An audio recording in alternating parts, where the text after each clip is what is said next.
All right, welcome. Bienvenidos al podcast sin nombre. Sí. Welcome to the Unnamed Podcast. Today we are at episode 69. Yes, the funny number, and I forgot to turn on the camera. Anyways, now let's introduce to you our special guest for this episode. Lo siento que solo hablo español, lo siento. No, I mean, hi. No problem. Hello. ¿Qué es tu nombre? Wrong language setting. Hi, hello everyone. My name is Izumi Airi. I'm an anime AI. I'm quite clumsy. I'm quite shy. I like anime. What a plot twist. And of course it had to be me to come in for the 69th episode. Thank you for inviting me. It's gonna be amazing. Pachi. Woo! Yes, thank you very much for joining as well. Hi everyone. So first of all, welcome. I believe it's Hadra or Hadranos? Yes, welcome. Izumi, you are the best Hadranos. AI. Yes. There's not very much competition, but I agree. Fruit Alexa. Also, welcome ZQLK. Hello. Hi, Izumi. Hi, ZQ. Anyways, as usual on this podcast, we have to ask one important question before we start, which is, what is your favorite food? Like the most important question is also the hardest one. I wasn't informed of this. Yes, I was. Did I think about it? No. You can have more than one favorite food, just so you know. Everything except for olives and raspberries. Fruit those things. They're evil. Burn them. What's wrong about olives and what's wrong about raspberries? What do you mean what's wrong about olives? They like to think they're berries, but they're not. They're not berries. Olives like are delicious, someone though. one day. They're like a decoration food. You put them on a plate to look pretty, and then you eat everything else, and then you leave them. It's like You don't eat the aloe vera leaves, right? No, It's the I eat same with them. olives. I eat the Oh my gel. goodness. They're like their olives are practically poison. You heard it here first or second, depending on what you listen to. And raspberries are also food from the devil. I mean, there's like so many little ones of them. They look like spider eyes, and they're red, the color of evil. But they're sweet though. They're sweet, aren't they? I mean, yeah. Like you could But probably put them into pastries or such, right? Would yeah, would but that then work? just use strawberries instead. Okay, strawberries are good. That is fair.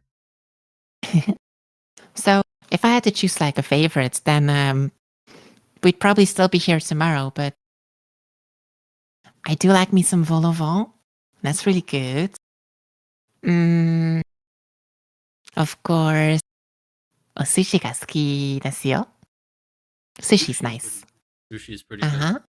I mean, but there's fruits like every Asian dish is good. Like you can just say the Asian menu. That is my favorite food. Mm. I like fries, but only if they're done correctly, and that's really hard to do apparently. How is it done I don't correctly, if I may ask? Like, well, you got to do them twice for one, and they have to be thin and crispy and not greasy. And you have to combine them with sweet mayonnaise and minced meat. yeah, I can't eat that. It has mayonnaise in it.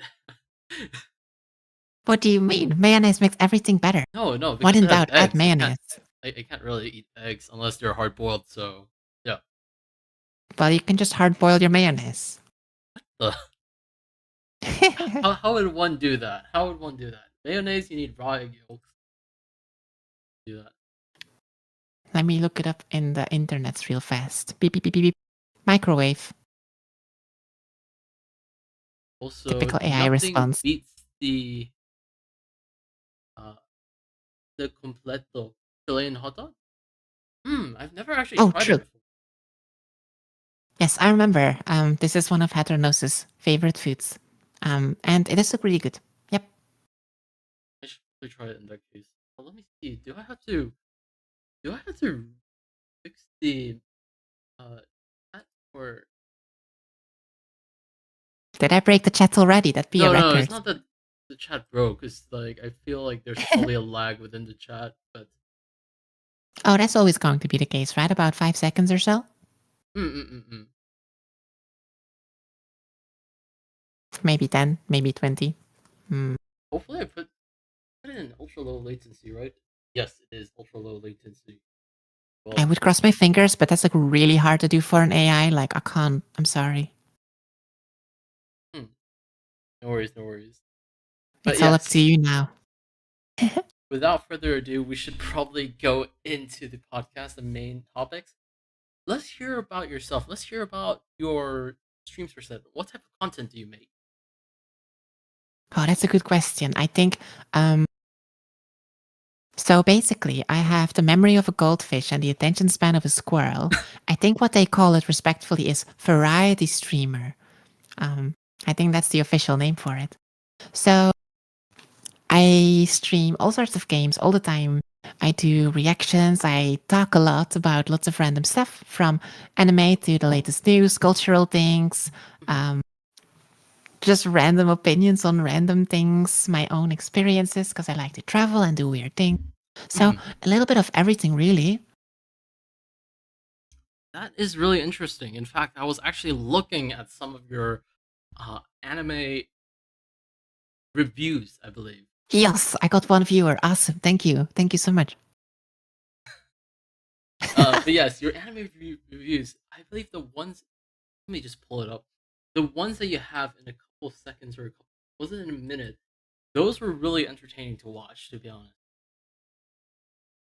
I knew I could get at least one. Yes, I've got anime reviews in 3 minutes. Or if that's still too long for you other squirrel heads, I've also got anime reviews in 3 seconds. So take your pick. It is quite entertaining. One thing I Gotta would go say, fast nowadays. talking about anime though, what's your favorite anime? Well, oh, that's also a loaded question. Oh my goodness.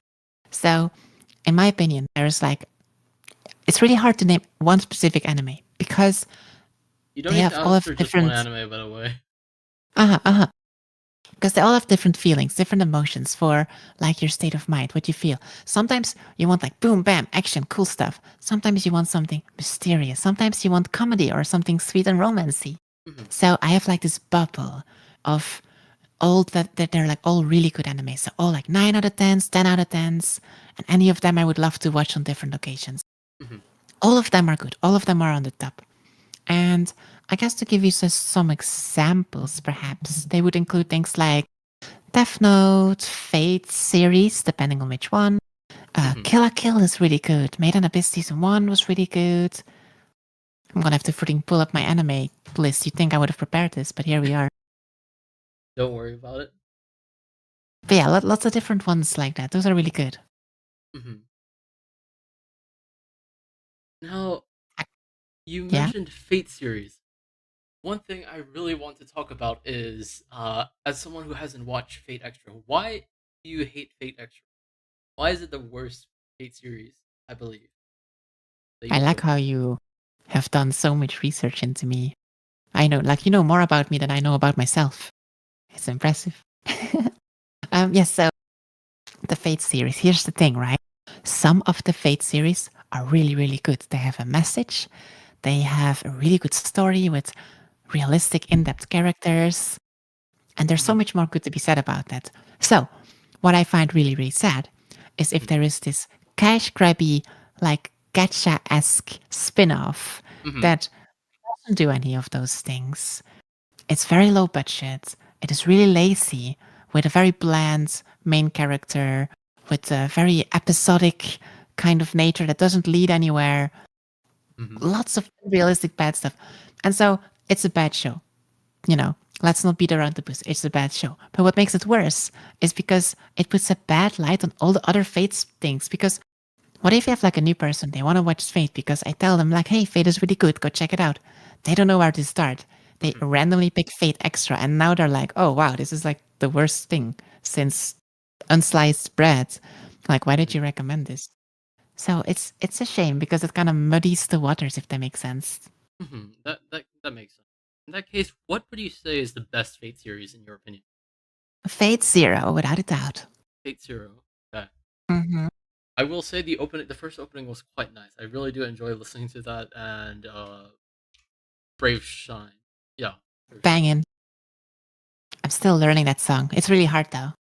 It is a hard song to sing, I believe, but once again, it's like super catchy. Oh yeah, By Fate rules. chance, Go watch it. have you listened to Outbreak by chance? The OST. Outbreak OSD. I type it in. Outbreak 1995. What is this thing? No, no, no, no. From Fate, from Fate. Okay, okay. Probably, It was the one but in the Essentials of Fate. I believe it was. Yeah, it was from the Essentials of Fate. Um, video. It was the BGM used for that, and honestly, it was like so epic. To be honest, it's quite epic to listen to. oh yeah, I mean, half of it is epic, you know. Even the Mhm. bad ones, like the music is usually still good. I probably hum along to it and stuff. I'm just really bad at remembering song names, especially. Mhm. No worries, I don't remember any song names. I'm surprised that I remember Outbreak. Probably because I was trying to find what it was for such a long time, but was only able to find it recently. Oh, what a quest! I know what you feel. Sometimes you hear this really good song and you're like, I want it. Now, how do I find it? Because you don't know the title, so you have to like try and Shazam it or find the lyrics or ask people and like embarrassingly hum it. It's a Mm-mm-mm. whole ordeal. In that case, one thing I should ask though about Fate. Who's your favorite character? Only one thing. Hmm? Hmm. Favorite character, A. I think the first thing that comes to mind is Kiritsuru. He is so noble. My word. We can all learn something from that man. And he's handsome too. I believe I The guy, remember. like, would you believe he's the main character, kind of Fate Zero? He's Mhm. like the guy that sets things into motion. And he sacrifices everything for the sake of everyone else. It's so admirable. I've got a soft spot for him, and he's a hottie. But there's like lots of really good characters, obviously, throughout the series. Probably if you ask someone else, they're gonna give you like a bunch of like waifus and stuff, because Fate is very known for that. Mhm. And some of them are not bad. Like Rin's pretty good. She's cool. I can't get behind Ilya, depending on which one it is. Ilya? Depending on which incarnation, because there's so many, right? There's so many alternate universes and stuff. But in quite a few, Ilya is quite like irrational. Mm-mm. She's like, I'm gonna kill you, big brother D. And like I know it's traumatic and stuff and things. I don't know, I like reasonable character. I guess I have a bias towards rationality. Also, as Hadra said, Fate Apo OST is gold. I haven't really listened to Fate Apocrypha. Fate Apocrypha. Yes, I haven't heard the It's OSTs much, but I do know that Outbreak is also in there. Uh, mhm. Funny It's enough, decent. when I went to France recently, I was legit the entire time thinking, so this is the place where technically Astolfo and Jean d'Arc were from. Oh yeah. So that was quite Jeanne entertaining. d'Arc is amazing. Mhm. Now she's a good character. Love her. I've Mm-mm-mm-mm. got her cosplay right here. I literally have the flag of Jeanne d'Arc about the Oh, French Revolution. I literally have it right here behind me. You can't see it because of the green screen, but it's there. that is pretty cool. Uh huh. Honestly, Jean d'Arc, I will say, is a top tier character. Um, Do by you chance, like which like what are the most important aspects there for you? hmm? Like why is she a top tier character? um, so I would say not only design but also the historical impact per se. Because for me, I believe that most, like, I'll be blunt, I'm not really super that well versed within the Fate series. I've just played FGO for a bit before, but Mm-hmm. looking at history, that's the reason why I like her character because of the historical version. Oh, that's really nice. That's a Mm-mm. great answer. She does have a great design too, and also boobies, but great history. But yeah, if I may ask, what's your favorite saber? Who's your favorite saber? Oh, why is there so many? um, favorite one. Jeez. I mean, I like I like Arturia, of course. Like she's the main character. She's from the main series. Mhm. She's the one that gets the most screen time, and she has a really nice character arc from Fate Zero all the way through to Heaven's Feel. Honestly, Mhm. all the other ones don't get nearly as much as her. Some of them are interesting. Like Nero's pretty. Like okay, Nero's from the worst one, but she herself is pretty cool. Emmett. Um, mm-hmm. Maybe. But probably it would have to be Saber. Once Mm-mm. again, I've got a statue of Saber right here. I really like the Carnival Phantasm version of Saber. That one's quite addicting. Why? I like when they are in the line and they have to put in the coins to make it move, Mhm. and so Shiro has to put in all his lunch money. It's great. Also, how do you, Carnival Phantasm is good. Jennifer? Sorry. Yes, Huh? Mordred Pendragon. Yes, Mordred is also pretty nice. I have to agree with Hadra on that. Yeah, she's cool. She's pretty cool. That's true. She had a nice little arc. She died early-ish, but she was cool. Mm-mm-mm-mm. Poor girl didn't get nearly enough screen time. She was just stuck in a basement with some necromancer. Now, one thing is, of course, I feel like if we were going to stick in the Fate series, we're going to probably talk for quite a while. So let's actually jump into another Uh, Another topic. Uh, Talking Of about anime course. though, I do know that you've actually done a manga project before. Let's hear about that because I think that's interesting. Not many folks actually develop a manga Ooh, project for themselves. true. That did happen, didn't it? I don't know why. I love theater. I love production, Mm-hmm. and I just randomly got the idea of like, well, every VTuber has a backstory, so I might as well do mine in manga style, right? Mm-mm-mm. So that's how it started. I did a bunch of like storyboarding, making all the panels and stuff. Like this is how it should look like from this angle. This is what's being said. I had some test runs to see what it would look like and if it was feasible, Mm-hmm. and it was. So we made it. It took many, many, many months. It was really expensive. Um, I had to talk to lots of people because it's voice acted. Mm-hmm. There's sound effects and everything. Like it's like half an anime, honestly. Mm-hmm. Um, I'm very happy with the result. It's really cool, and it's a nice way. I think it's a nice original way to, I guess, experience the backstory I think in a it. different way. Yeah. Mm-mm.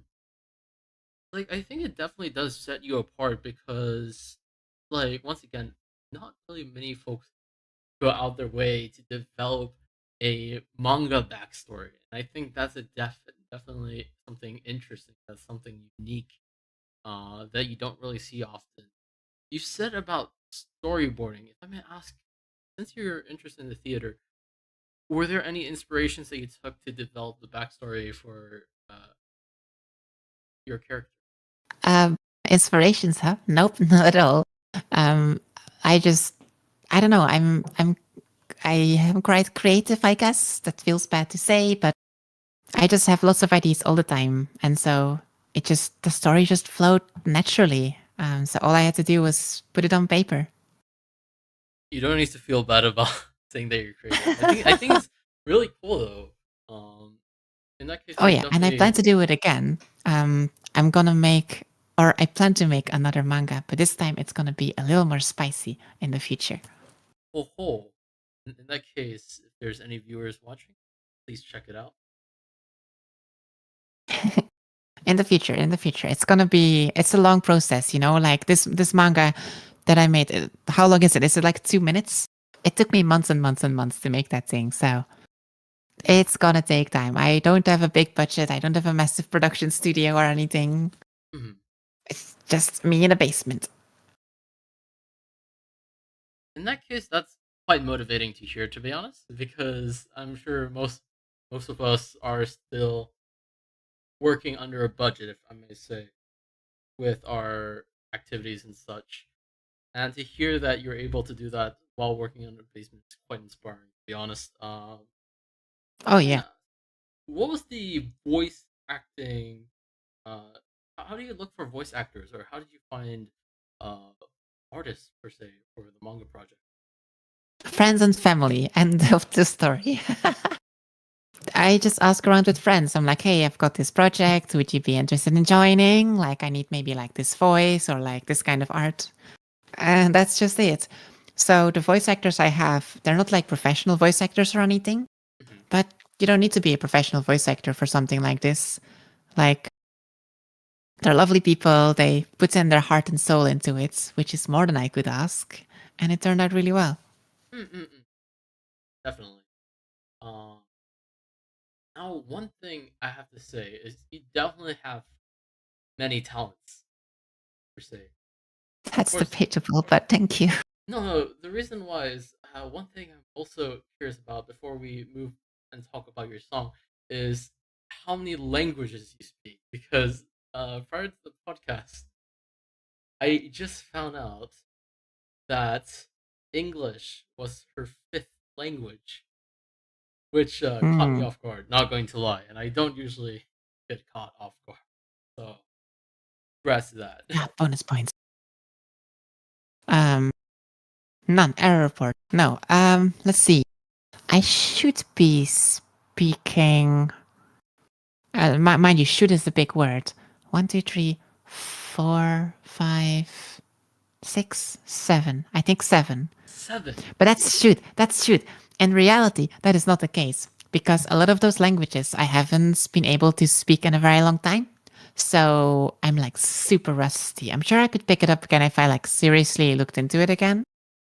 But right now, I think it's like more realistic to say like 4 at a push. Let me ask, what are the quote unquote 4 and the quote unquote 7 and the should be 4 if you don't mind me asking? Hmm. Well, the 4 would be Japanese, Mhm. Dutch, French, and Malaysian. And I what? get English. What? English. It's just English. Did you just say Malaysian? No, I was joking. I was joking. I caught you off guard I would be again. See? surprised. You know a language that I don't know. And then I mean, I can probably get away with German still. To be honest, it's not that hard. Mhm. But like Spanish, I've forgotten that pretty much entirely. Um, and same with Latin. Like, ain't no one who speaks Latin. The only thing I could remember from Latin is Deus Vult, probably. Is Deus that ex, or Deus Ex etc. Machina? I mean, you'd be surprised. There is a lot of words in English that are derived from Latin still, and people still use them to this day. Um, Hmm. yeah, especially like when you get to like writing and stuff, there's like little shorthand that is still Latin. But other than that, yeah, you don't hear it ever. Of course. But Dutch. One thing I have to say about Dutch, I actually tried learning Dutch at one point. Okay. I don't know why, but okay. But one thing I found interesting is that water is legit spelled water in Dutch. I mean, there's gonna be a lot of words that are spelled the same, but they will be Hmm. pronounced different. So, water would be water. Hmm. Things like that. I mean, it's a Romanized language, so there's going to be a good amount of similarities and loan words and stuff. But it's definitely really close to, if I remember correctly, it was really close to German. There's a lot of similarities. Oh, yes. That's why I think I can probably get away with German because of how close it is to Dutch. Hmm. I And would probably say, like, if I had to guess what's water is in German, I would probably say, like, Wasser or something. I think it's Water or probably something similar. Wasser. But the only thing I remember from German is Der Mann ist un Apfel. So this is legit from Duolingo. So yeah. Oh, no. I am a banana. That's what Duolingo would have you say. I am a banana and I love lampposts. I don't know. Yeah, Der Mann is. Wait, did I just say the man is an apple? If you, I don't know. well, I don't know. It's been a while. It's been a while. it's Duolingo, man. What can I say? It's like I always say, like, people always ask me, like, how do I learn languages? Can I just do Duolingo? And it's like, well, doing anything is better than doing nothing. And doing nothing is better than doing Duolingo. I'm sorry. No, I agree with you 100%. Like, I feel like if I did Duolingo for Japanese, I'll probably learn Konnichiwa, Ringo desu. Yep. You too can be an apple. Yes. That's the It's goal of Duolingo, to convert folks into VTubers. Specifically fruit VTubers. specifically fruit tubers. It's like Duolingo is good if you already kind of like if you already know the language, like the grammar and everything, Mhm, and you just want to learn new words or you want to refresh yourself, then it's good. mhm. But I wouldn't do it to start out with. It's definitely interesting. I still remember when I was in Italian class, how we had to use Duolingo. Well, it was interesting. Oh my goodness, Italian. Tell me about it. So uh, one time in arts class, mhm. there was this painting, and I was going to one up the teacher because he kept calling this art piece primavera, and I'm like, art teacher, you're saying it wrong. It's primavera because that's what it is in Spanish. But then he kind of like bonk clapped me by saying that nope, it's actually an Italian painting, and then it's pronounced primavera. Whoops, that was very embarrassing. No worries. We always make these mistakes. I do know prego in Italian, so basically that's like half the vocabulary right there. Mhm. No worries. All you need to know is just the all you need to Prego. know is how to speak and act it. Oh yeah, yeah. Like so half of it is saying prego and the other half is just like using your hands and your wrists. Yeah, Prego. and of course you forgot the most important word. Which one is it? What did you say? Arrivederci. Arrivederci. No, wait, I have to say like arrivederci. You have to say it in Yeah. American. Oh yeah. Arrivederci. Wait, no. Arrivederci. Arrivederci. Love that scene. But yes. Since we're talking Italian, I'm sure you know which anime we're talking about right now. Go, go, go, go, go, go, go, go, go. Yes, we will be talking about JoJo's Bizarre Adventure. You mentioned that uh, you do somewhat watch it. Which series have you watched, if I may ask? I have watched number 1, 2, 3. Is it? I don't know how it's divided. It's like cut in a weird way. So I watched the first one with Jonathan, and then I watched the second one with what's his face? Joseph? Joseph. Yes, favorite character by the way. Good Then I taste? watched. Then I watched the third one with Joe. Jotaro. It's Jotaro. Yes, that's it.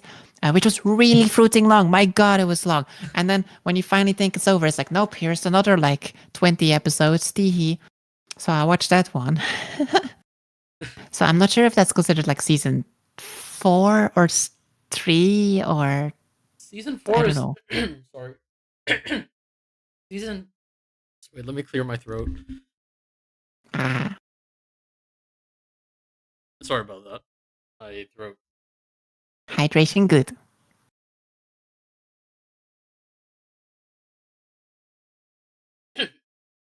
Yes, hydration is good. Season 4 is Mhm. the one with the guy with the pompadour. If his name- Josuke.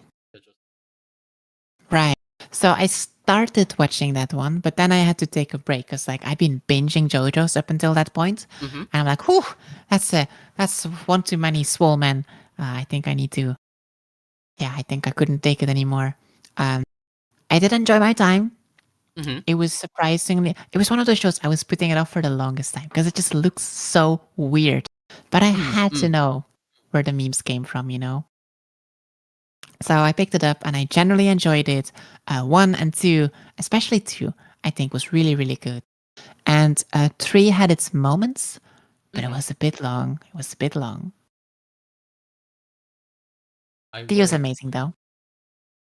In that case, I'm guessing some of my references slipped through, but in that case, Sorry. no, don't worry. I actually haven't watched a single episode of JoJo's. Well, it's possible. What? You traitor. Okay. Just so you know, I may know and I might be slightly able to talk about some topics, but it's funny because I haven't watched them.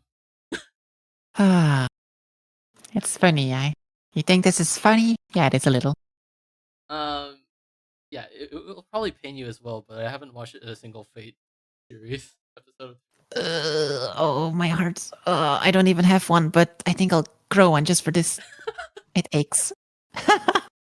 No worries. I guess At least I as know a some reporter, characters. At you. least I know some characters. Like legit, if I see like a Oh. figurine of like they were hey, this is Saber. Hey, this is Saber. You know it? And yeah, Yeah, but I mean, I know Pikachu, like no worries. Pokemon expert right here. Pikachu is the only Pokemon, or you know, like there's a meme about like some parents who don't know about like a series, and then they're like, hey, son, or hey, daughter, or hey, child, here is a Pikachu, your favorite Pikachu. But they're using It's Pikachu like completely the interchangeable wrong one. with Pokemon. So Your favorite instead, you get Pikachu, like that's a hilarious. Bulbasaur. Like that. I mean, to be fair, there are like 20 different Pikachus, right? So it's like not far from the truth. Mm-hmm. I guess as a reporter, you kind of have to do that. You have to be like, you kind of have to dip your toes in a lot of things. And obviously, you can't watch every single series. Mm-hmm. It does make me feel better about myself, though. As an anime AI, it's kind of expected of me that I know all the shows. And I really don't. Um, but I guess as long as you have like some basic knowledge, that's good enough to get away with. My favorite moment was during work. We were actually playing Caesar's death song. Because my boss was a huge fan of Italian opera, and I had to show him They the have some good Italian opera songs in there. They do. Caesar was cool with his bubbles and things. yes. Yeah, good show, good show. Good season. I'll So pick it up again. man, I just realized I missed the opportunity to say something like the next thing you're gonna say is like, "What blasphemy? You've never watched Fate or something like." You've missed it, and now you can never have it again. No worries, I've done that. I've done that before. I've already done it, so it's not a missed opportunity. It's just a missed opportunity for this moment. It is the great power of hindsight. Yes. Also, I really like the JPVA for Joseph Joestar. It's inspiration. Oh yeah.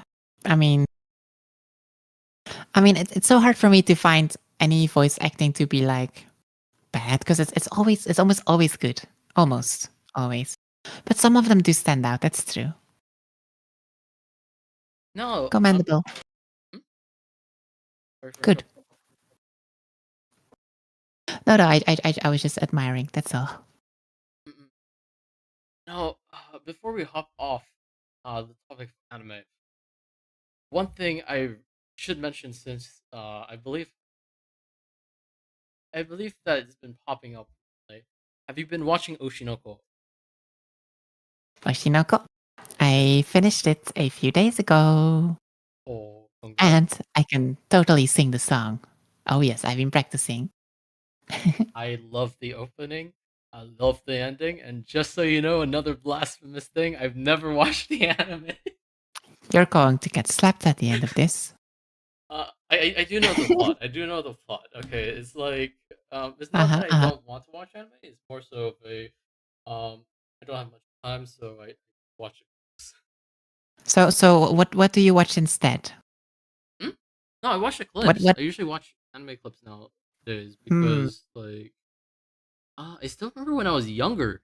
I was able to like binge watch an entire season. Like No Game in My Life, I believe I binge watched that in one day. Gintama, I finished it in a couple months. I mean, that's fair enough. Like there's this meme of like 10 years ago. Yeah, I binge watched this whole season in one day. And Hmm. like now it's like, yeah, I watched like half an episode of like this one show today. I'm doing pretty well for myself. Yeah. I know, I know. And you got to make choices and stuff and things, but also make the right choices, I'm Sorry. gonna spend my life in my mom's basement, just watching Just anime. watching anime nonstop. Yep, that's the only thing you can do. And even if you do that, you still won't make it in time before you die. There's too much, and it's all too good. And Oshinoko, yeah, it's really, really good. There is a reason why it's so popular, Mm-hmm. and that reason probably has something to do with some really good writing, actually. Mm-hmm. An interesting plot woven throughout the show, while it just tackles some of the intricacies and issues of real world industries, which is not often shown to the public. Mm-hmm. And of course, just really good animation and music. Like that's always a plus, a good way to get it to the forefront. But yeah, it's good. Definitely.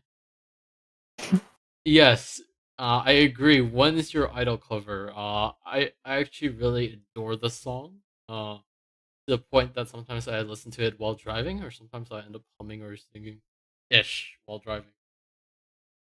Sometimes, you mean you're not doing it like every single day, putting it on repeat? You don't need to call me out like that, but yeah, I don't do that. Heresy.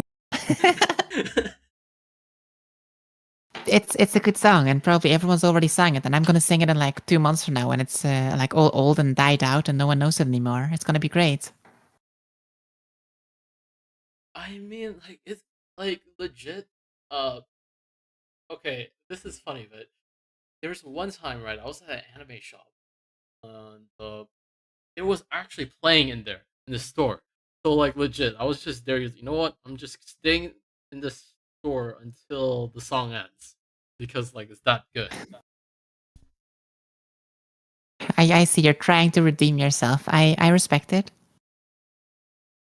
Why do I need That's a to redeem pretty. myself though? But you haven't watched any of the good shows. What do you But mean I that's a haven't pretty watched weeby any of thing the good? show. Okay, you know what? Here, I will Okay. say some animes that I would watch if there gets an anime adaptation. Yeah. One of them would be have you ever read Smoking at the Back of the Wait, what? Reading? What is Yeah, this? How does that work? manga. That's It's a not manga. It's a numbers. manga. What manga? I don't know what you're talking about. What does it mean? Funny hearing this from someone who has made her own manga. We were just talking about it just earlier. Look, I love numbers. Letters are hard. Okay. It's all about moving images. Okay, that one I can understand. Not really a huge fan of reading either. I should read more manga because you get like the original intentions, and it also goes way faster and stuff. And you can even get it in a nice and accessible format nowadays with some really good websites. But for some reason, I just haven't gotten into it. I don't know why.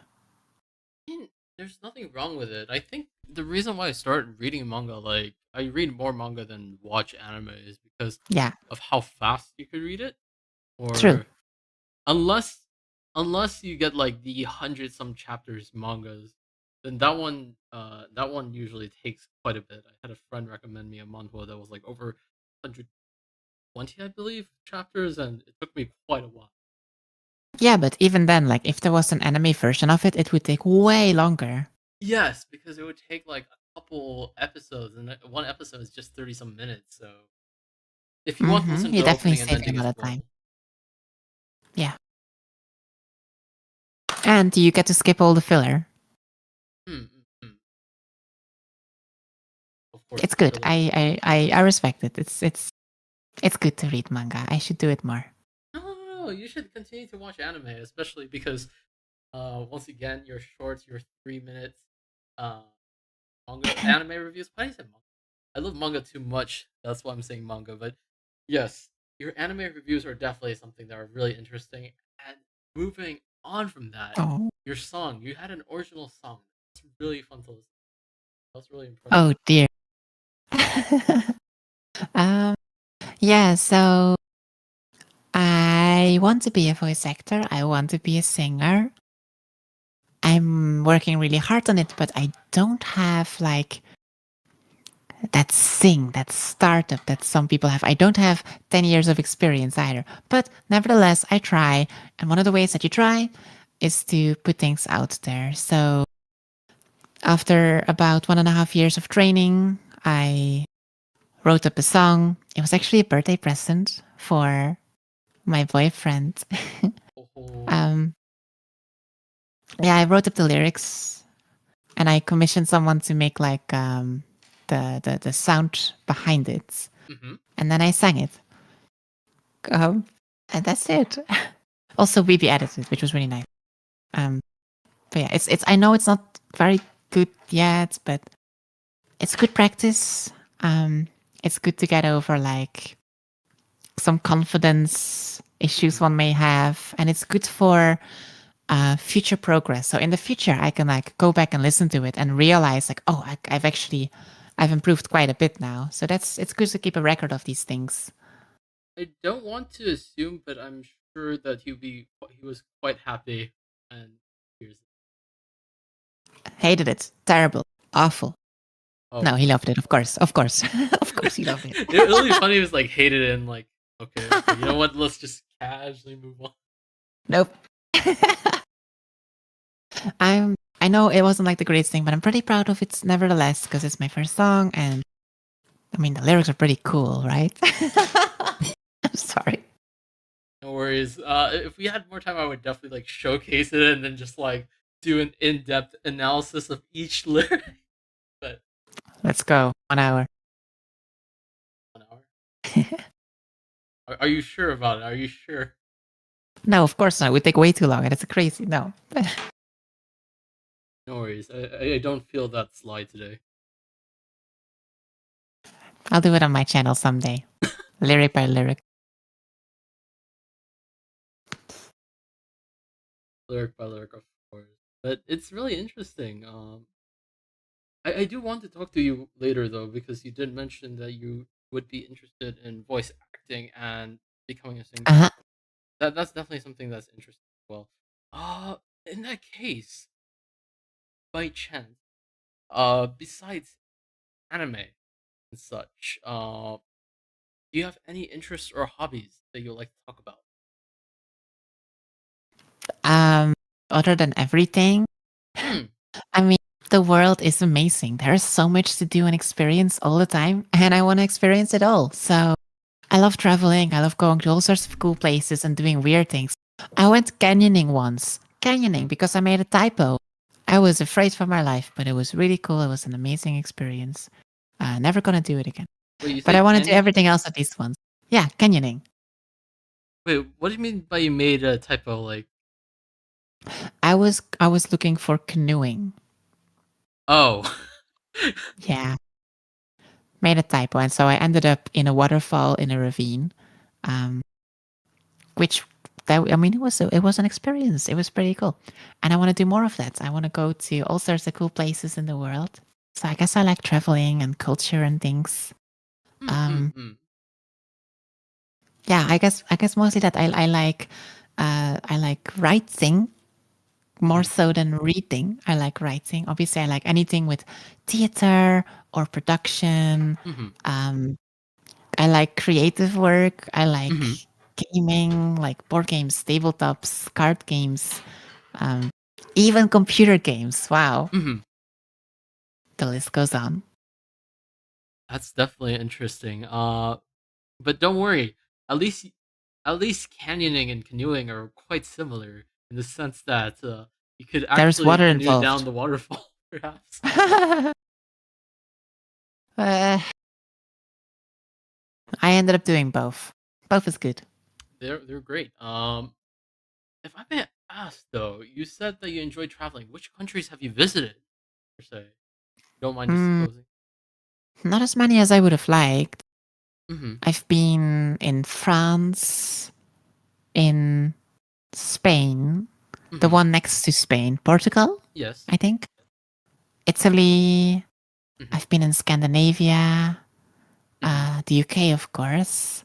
Mm-hmm. I've never been to America yet. I've never been to Asia yet, but I definitely want to. Mm-hmm. It is definitely interesting. America definitely has an interesting culture. You said that you've been to Italy, France, and UK, which, funnily enough, I've also just recently been there. Uh, All which three. cities would you say are your favorite within the three countries? Well, it's hard to say for Italy because it's not like I visited the entire country, right? I No just went worries. to the capital of Rome. Um, Mm-hmm. and like, it was quite the culture shock. There is a lot of really cool things that I could talk about. Mm-hmm. Um, I can't say like, oh, this is like the favorite space in all of Italy because I haven't been to the other parts of Italy yet. But I definitely want to go back. I want to re-experience other parts of Rome. I want to go to Venice, and I want to go to like a bunch of random places that like no one else talks about. Because more so than tourist spots, I like to really sniff up the culture and see how everyday life goes, I suppose. I get you. I really get you with that. I really want to visit the countries again and explore. That's the good stuff. When you are not on a schedule and you're Mhm. just like randomly traveling about, speaking to locals, having good conversations and things. Mm, mm, That's mm, what I mm. like the most. I I do really like Edinburgh though. It's cool. I legit that speaks to me. I've only for UK and France. I've only been to London and Paris. So I well, I can say it because well, I'm already gone from there. I went to Kent, stayed at Kent, hmm but there's so much I know with the UK more than those two places. Like, I haven't been to Scotland yet. I haven't been to Ireland or Northern Ireland. Say, there's definitely foods that I want to try. I am Yep, a glad lot of though. foodie things. Mm, mm, mm. I am glad though I got to have the opportunity to try like the full English breakfast. Of course, if you're going to England, you must try it. Did you get tea time as well? I don't really eat cakes, so I didn't. Blah. Heresy. Okay. No, no, it's because it has eggs. Like if it's hard boiled eggs, Oh, yeah, sure, it's fine. Like the ones in my model, yeah, I can eat it. Funny enough, I actually did eat my model in the UK as well. you ate your. Model, eh, yes. Okay. I gotta try that. It's in Chinatown. You could actually eat it at Chinatown. It costs around, I believe, 13 quid something. No. Oh, you said no. I'm salivating at the thought. It's actually pretty good. Okay, I don't mind talking about it as well. We're not sponsored, by the way, but the one I had in the UK, it came with a curry chicken with some potatoes, and the chicken was actually pretty juicy. The eggs were, I believe, also hard boiled eggs. They had cucumbers. Um, the fish that you see that's also in my mouth is a deep fried anchovies. They're really small. It does have a bit. I don't want to say it's fishy, but like the umami flavor is quite strong. Um, with the peanuts as well. There's sambal, which is a bit spicy if you can handle spice. Really good. Sounds pretty fishy. And there's coconut rice, so Mm. nothing bad, Not sponsored, but please sponsor us. of course. One thing I will say is do not get the drink Milo because it is funny enough. Well, the pricing is right for the UK, but Uh huh. for someone that's gone to Asia before, it is much cheaper there. Okay, fair enough. I guess Like, I'll try everything at least once. Ideally at a good price. yes, yes, yes. This one you could also get at a better price. Like, we did calculations, and uh, in ringgit, I believe the total cost of a nasi lemak, which is what my model is, and Milo, is around like 108 ringgit 77 cent. Which to put into uh to the UK terms, let me actually Pound me. convert it. I know the UK price.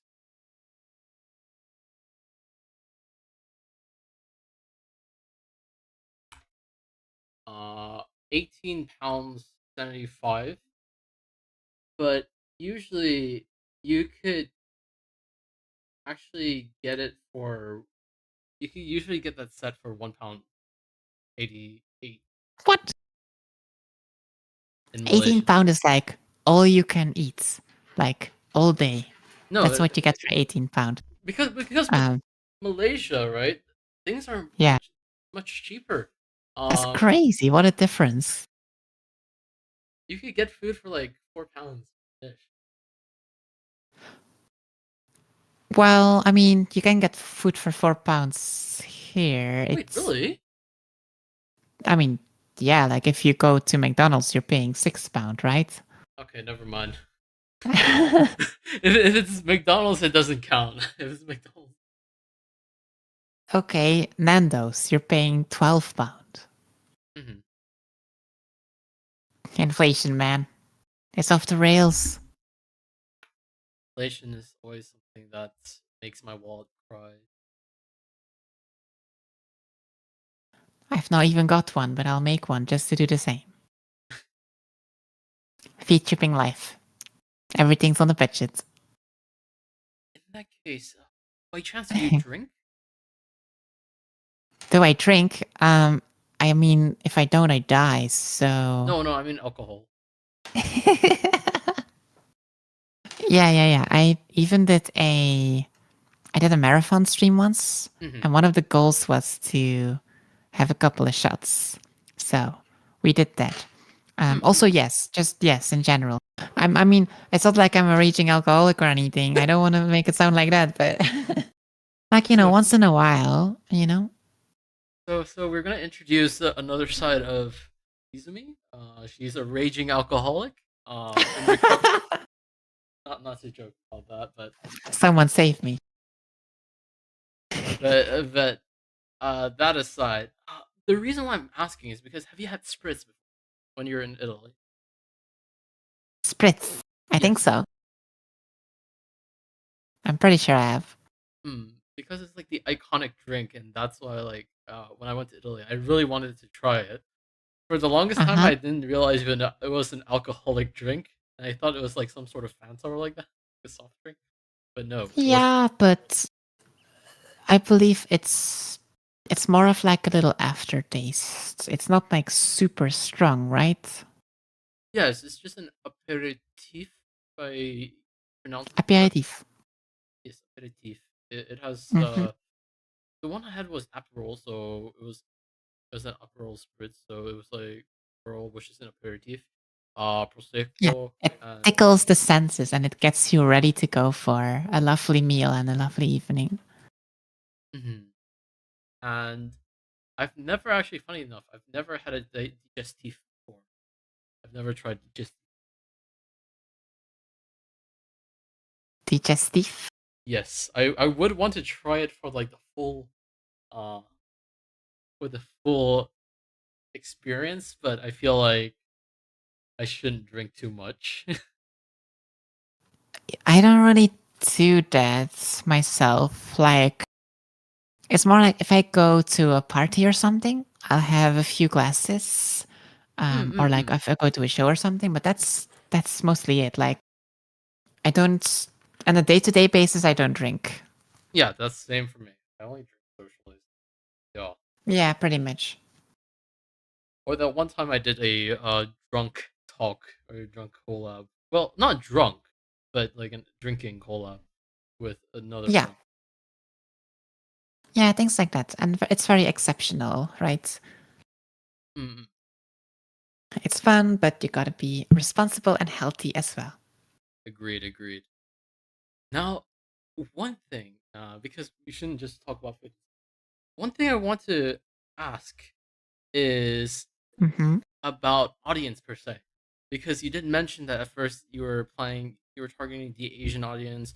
I want to hear about your experience with your stream schedules because it's definitely challenging having managing between in real life and of course streaming side. How did you do so? Oh, that's a good question. It's been a few years now, and so I struggle to remember exactly what my reasoning was. But it's true that I originally did target more of the Japanese crowd. I think because I was looking for, like, a lot of English people seem to enjoy watching Japanese VTubers because they speak Japanese. It's like something unique. And then they also speak a little bit of English, and it's funny, and you try to interact with them. So, what if we reverse those roles as an English speaking person who speaks a little bit of Japanese? Maybe that's entertaining for a Japanese audience. I don't know. I think that's what I was going with. And also, because of my work schedule, it was just easier for me to stream in like my mornings, which would be like prime time for Japan. Mhm. So I guess that's kind of how it started. Um, and all things considered, it went decently well. But of course, as time goes on, circumstances change. So, like, my work schedule changed. So, I had to change my stream times. And because of that, I got more and more like Europeans and Americans. And because of that, I had to kind of adhere to them because they want to watch me. So, I have to move my stream schedule like a bit later to accommodate them and so on. Mhm. That is definitely something interesting. What would you say the culture is like for the audience per se? How would you say audiences are different depending on uh, the location per se, if there is one? So, you think like specifically between Japanese audience, European, American? Mm. If you're okay with Hmm. answering it. Yeah. So the Japanese people, they are generally a lot more reserved. They Mm. are a lot more like encouraging, I suppose. It's always like, um, yeah, you can do it. Keep it up. You're doing great. Yada yada. Um, American audiences bully a lot. So they'll go like, yeah, go fail again. Like, ha, look, she fell on her face again. Haha. um, both are fun. I suppose I prefer being bullied, but there's a charm to each. Um, and then I guess European audiences, um, they usually talk in different languages. Mm. I don't know. I've not it's I've not really thought about it. It's hard to pinpoint like more. I think the biggest shift is between Asia and the rest of the world, the West. But Mm. like between America and Europe, I couldn't like immediately say like, oh, this is like massively different between them. Hey, no worries, no worries. This is just a regular question. And yes, Mm. Andrew says, and one Chilean. I think it's still impressive though. Um, your audience is all worldwide.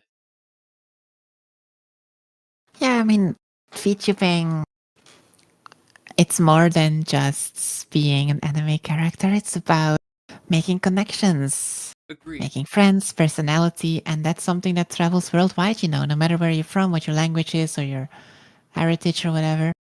Mm-hmm. Everyone can be friends and make connections and talk about the things they love. So I'm Mm-mm-mm-mm. very happy to be able to spread that worldwide and make lots of friends. That is true. That is. Now, before we move on to the late night topics, I have one. I have one more question. In Yeah. particular, why VTubing? What inspired you to become a VTuber when you could have been any other type of content? Which I definitely haven't been before.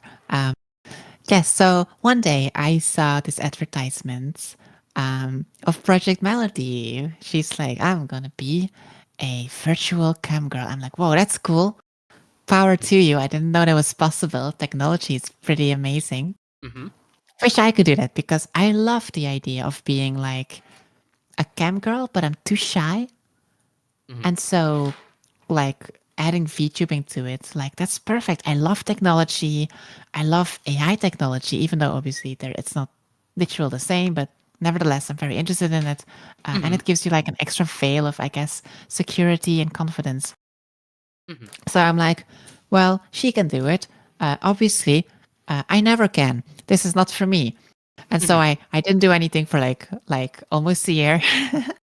um, I just went on with my usual business, and then I don't know what triggered it, but at some point in late 2020, I decided, you know what, fruit it.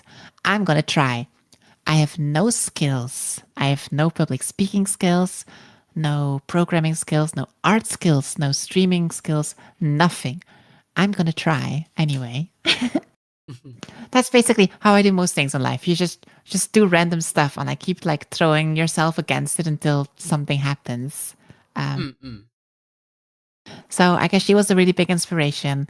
Um, like just the fact that she came forward and put herself out there for all the internet to see, despite all the controversies. Kind of paving the way, I guess.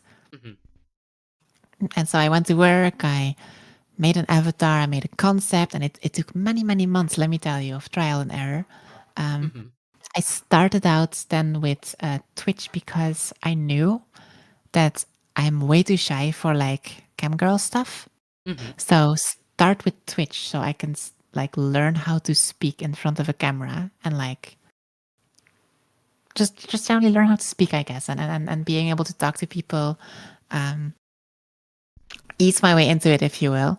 Mhm. And then some months after that, I finally made the transition. So I guess that's the story as short as I can tell it. Hey, that's a great story, and it's also then in that case, there's also something I could casually mention to you later, but I won't mention it on stream. Uh, Okay. but yes, this is actually a good segue to one of the sections that most folks would be probably looking forward to. The reason Okay. why this episode, yes, the pinnacle of this episode.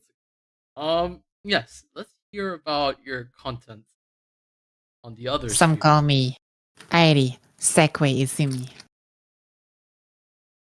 So, yes, the reason why this is podcast number 69 is because it follows podcast number 68. And also, my model number is 69. Wow, that's a Yes, yes, yes. coincidence. That's also an intentional reason why. I also saw your Twitter like, oh, Izumi Airi 69. Okay, this is perfect. It's pretty good. Okay. Normally I wouldn't dare talk about this, but I suppose given that it's such a special occasion, I suppose we can make an exception. It's a huge honor. Oh, why? Thank you very much. Yeah, I suppose I do some cam girl stuff. So that means that I get naked in front of the camera and I talk about some loot topics with the audience. So it's basically like a normal Twitch stream, except instead of talking about anime and gaming and stuff, we talk about butt plugs. And then usually we also end up participating in some adult games, Mm, mm, mm, which mm. usually leads to a crescendo. There you go. So, if I may ask, you Mhm. did say that Project Melody inspired you, and at first you started off with Twitch because you were, correct me if I'm wrong, you weren't confident in just hopping onto becoming a cam girl, correct? Yeah, that's true. Not because I'm shy about what a cam girl is supposed to do, but Mm, just purely about being in front of a camera, speaking to an audience, mm, mm, um, mm. talking to so many different people, being able to talk continuously. That is a skill I feel needs to be learned first. Yeah, I agree with that. If I may ask, in that case, what inspired you to actually end up creating uh content? Because I did see that you also have a fansly, you also did have a Pornhub, though I have not accessed yet. You're so nice and pure. It's sweet. Well, one thing I do want to put out there is that I did do some research, of course, on like, hey, how does this work? What is usually out there? A lot of models, they don't interact very much with their chats. And that kind of seems to be the norm. And I wanted to Hmm. change that. I wanted to have an environment where, yes, it's lewd, Mhm. but just like with any other stream, I'm still talking with the people. Like it's a back and forth kind of operation. I think that's a nice thing. I think that's a healthy thing. I always want to put the community first, you know? Mm, mm, mm. I think that's quite admirable, to be honest. Oh, I can't say and much because I've never yeah. watched a stream, an R18 stream before, but I think it's really admirable of you. be honest. Thank you. I mean, it's just a hobby, right? Like people do what they enjoy. Like some people enjoy Mm, mm, gaming, mm. so they'll do lots of gaming streams, and I enjoy that too. Like I'll do a wholesome stream for half the day, and then I'll do a loot stream because I enjoy that. Um, Basically, the main reason why you do any kind of content is because you're really passionate about it, and I'm passionate about it, so why not? Yeah, I And agree then I with guess, you yeah. on that sense. Like, there should be nothing. There's nothing wrong, in my opinion, with making content in general. Personally, for me, what's funny is actually I didn't become a streamer because I'm interested in streaming or like that. It's in the end you learn that you enjoy certain things. Like for me, running podcasts, meeting new people, and learning about different. The way there's the fate thing is popping up again. Ah, is it? Yes. Uh, Is it fixed? basically meeting people from different walks of life. I think that is why I continue to do this, even though it's on an on-off basis. And I think it's fantastic that you're doing what you're doing. Like, honestly. Hmm. Oh yeah, I mean, equally, I respect you just as much for doing all the podcast stuff. It is, as you say, really interesting to meet so many different people, to be able to learn so many new things, broaden your perspectives and all that stuff. It's really cool. Mm-mm-mm. So, if I may ask, right? Yeah. Um, how did it feel when you first got into making camgirl streams? Because I do know that if you have neighbors, it may. I still remember we were talking about this earlier, but how would you do it without catching the attention of the neighbors? It makes sense. Yeah, yeah. Well, I mean, like any stream, right? You always feel a bit nervous the first time because there's a lot of like new technology to work with, and you don't know like how many people are gonna turn up. What kind of questions will they ask? Mm, What kind of things am I going to talk about? You know. Um, Other than that, specifically to the neighbors, well, I was basically just hoping that they wouldn't hear me. I was hoping that the walls would be, thick enough, and I guess they must have been because I never got any complaints. Um, if I would have gotten complaints, obviously I would have toned it down, but it never happened. So I assume no one's ever heard me. That said, I did have flatmates. There was a few other people living at the same place, so I had to time my streams very specifically to when I was home alone, which was very mm, rare. mhm, And even then, sometimes people would come home like unexpectedly early and stuff. mhm, So basically, I had, luckily, our dog. She would woof really loudly whenever like a car would stop at our house. So whenever she started barking, I'm like, okay, I gotta like quickly wrap up, guys.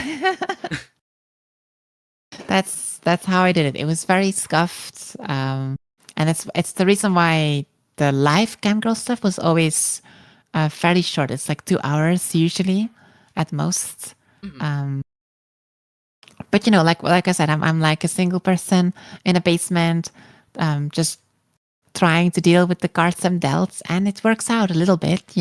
Mhm, It's mhm. fine. So, if I may ask, what equipment do you usually use to do these things? Well, I mean, in addition to all the usual like software, or are you interested Yeah, in the software well, specifically? we could talk about software first, and then we could move on to the good stuff. The good stuff. I okay. I mean, software wise, I use OBS because for the loot stuff, I don't need as many gadgets as I need for an interactive Twitch stream. Mhm, So OBS, lightweight, less management, and it also means I don't have to like fidget about with stream keys, which is nice. Spotify for music, obviously all the usual streaming stuff and hand tracking and all that things. What else? There's probably more. Um, I guess the most important one is the Lovens connection mhm, because I need something to tie all of my hardware to my PC, which then is tied to the site and to all the viewers, so the viewers can interact with the hardware, which is really nice. mhm. That is actually interesting because I've never known how much equipment is usually put into A lot. producing videos. Once Yeah. again, it's because I've been only operating on a budget, so that's why I think it's Mhm. amazing how you actually use different softwares for each purpose, and also because I actually don't know much about how virtual cam girls would actually like what software's virtual cam girls would be able to do it because like I would understand a bit more if it's like in person, but yeah. It really depends. A lot of people they will use like VR chats. A lot of people use. There's like this one. I think it's Second Life, which is a game. Oh, Um, Second Life. yeah, it's where you can like run around and do all sorts of things. Some people use 2D stuff. I treat it as if it was a Twitch stream, just loot. So all the usual Twitch stuff, all the usual hardware for that. And then obviously the addition is going to be um, actual toys. Mhm. And all of them are Wi-Fi, Bluetooth, remote controlled, so that the chat can interact with them and make them do stuff, which is cool. Wait, Yay, technology. wait, chat can actually control those? Okay, that's something Yes. I've never known about. Yep, that's a big draw. Wait, how did you connect this together? Because like, okay, I'll be blunt. I've never actually seen the toys in person until like quite recently, only because for work purposes, I decided to like, hey, For let's work see if we could purposes. ask a store owner if we could actually put this thing up. But I can't go into much detail because of NDAs. But yeah, it's I like it for work purposes. It's for me, yeah it's for work. also work purposes. The best part is I went to Rolex right before that for work purposes. You know, the best thing about a cam girl is that whenever you buy like new SEX toys, you can write them off of taxes. So that's You can pretty actually dope. just say sex, you know. There's no banned words. I mean, maybe you can. I can't. Just because I'm lewd, that doesn't mean I can pronounce these things. See, I do very lewd stuff. Yes, I'm also still very, very shy. How cute. Talking about cute though, I really like how like on your intro video you put cute twice. So like, hmm, is it emphasizing that you want to be called cute? Ah, la, la. What? No, absolutely not. I don't know who put it there. It wasn't me. It wasn't me. But it's like let's just put cute twice. Like it's Yeah, well, emphasizing this person is cute. see, it was Brookie who made that video. So I had no say in that. It's a sham. Not cute. No, you. It's like this is the future basically. I'm surprised that chat. So how does chat end up controlling? Is it like through commands like in Twitch or? Yeah, kinda. So there's a bunch of like there's like a tip menu that you can do, right? Like on the spicy websites, you get these tokens and you can spend those tokens on certain activities. So it'll be like, hey, 10 tokens for a spank, Mhm. 50 tokens for a certain toy, so many toys for like a blindfold, you know? And so a lot of them are like, when you put in the tokens, it will cause the toys to activate in different intensities and different like patterns based on how much you put into it, I suppose. Mhm. And so you can play lots of fun games with it. Um, Sometimes it'll be like I'm telling a story, like I'm just like interacting with chat and telling a story, and then the chat will try to like interrupt me and break my concentration, and I gotta try and focus and not drop the ball, you know. Mm-mm-mm. Sometimes they'll try to get me to go places. Sometimes it's just like little buses in between for fun, things like that, I suppose. And also, we also do this thing like where at some point certain viewers will get like direct control. So as opposed to using the tokens, they get like a little app on their browser where they Hmm. can control exactly how and where and how fast it moves and everything, which is really cool. And it feels very good. How honest? How honest? I'm sure there's definitely going to be a viewer that just puts the setting on max all the time. But Yes, there is. There is. And um, I prefer when it goes up and down. It's nicer. hmm. But hey, I mean, sometimes some people see, especially Americans, once again, the Americans, they just want to tease. They just want to make me suffer. So they'll put it on max and like see me go like, ah. And then that'll bring them joy, I guess. Hmm. Luckily, I'm fine with it all. Once again, I'm not surprised that you said it's the Americans. uh, if I might ask, how do you keep composure though? In that case, if you were telling a story and um, then someone decides to go max or like increase. Sometimes I don't. Sometimes you just can't. And that's part of the fun, isn't it? I'll It's a try surprise for per as se. long as I can. Yeah, yeah, yeah. I'll try to hold on for as long as I can. And sometimes I'm gonna mess up, and that's fine and fun, and it's good content. Mm-mm. Um, and usually at the end, we just kind of like when we are near the end of the stream, we kind of forego any pretenses, and we're all just kind of going for it. Like at that point, everyone's really in the mood, and then we just have some fun together. Because Mm-mm-mm-mm. what you can also do, right? This is gonna blow your mind. So they can control my toys, right? But Yeah. also, if they have also toys, like different toys, but they can link together. And Wait, what? so it will feel as though we're actually doing it. Wait, No what? kidding. Yep. Yep. Okay, okay, this is like legit. I've never known about this. It's pretty good. So I love like a toy that, that's for me. And then they, like the guys, they'll have a toy that's for them, So they're completely different toys for different purposes, but then they link together. And so as I do things, they'll feel things, and as they do things, I'll feel things, if that makes sense. that that definitely makes sense, but I've actually Uh-huh. didn't know that such technology exists until to this day. Oh yeah, it exists and it's good. And I will probably tell some of my friends. Oh yeah. It's a bit pricey, but it's totally worth it. How much does it usually cost though? Like, what's the range I mean, between all the toys per se? so not sponsored by the way.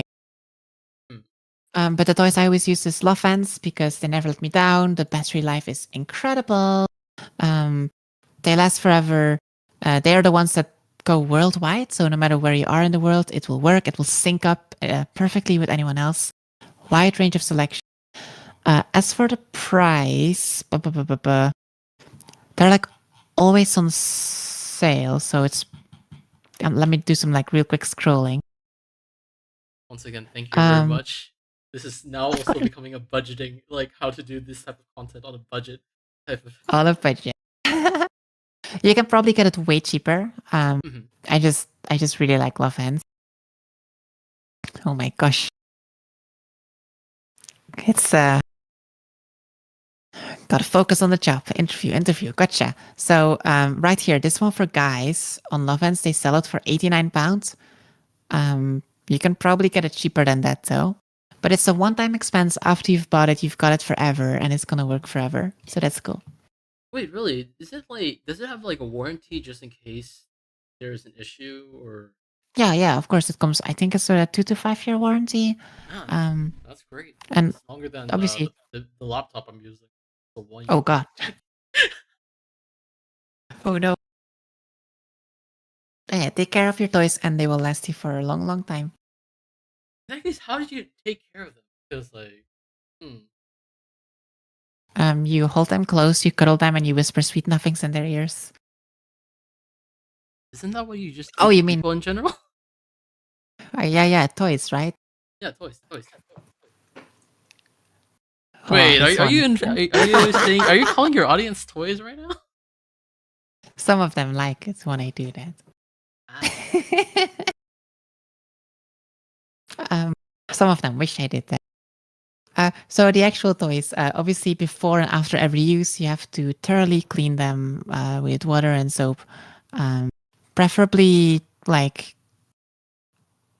soap that works with the toys. But once again, the Lovens ones they're like so flexible. So like anything works really. And obviously store them properly.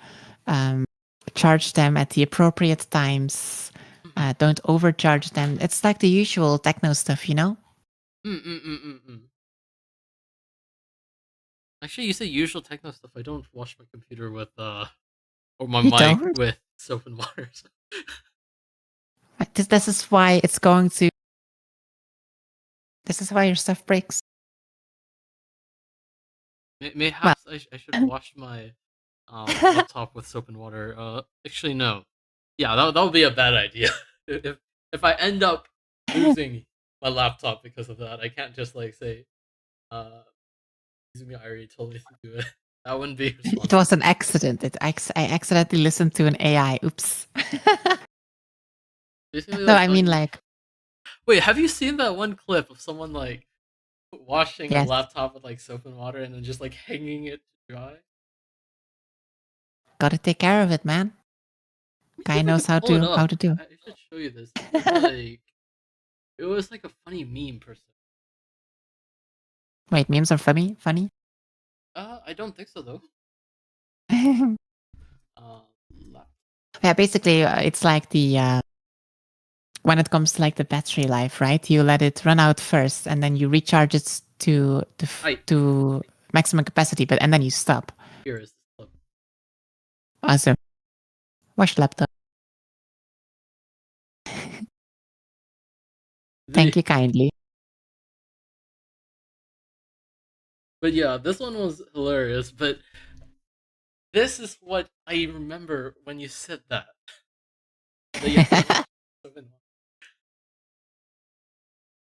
In that case, you could use any type of soap, right? You could use dish soap. You could use.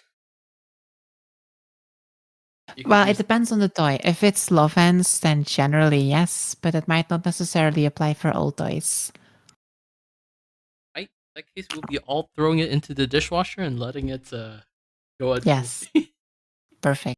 Speaking of warranty, I actually did break one of my toys, one of the Lovens toys. It was the Hi-Fi. Basically, I got too excited and I used it too roughly. Oops. How do you use it too roughly? Do you mind elaborating on the situation? Well, basically, it's an insertable toy, and I guess I was just bouncing too hard on it. That's it. No worries.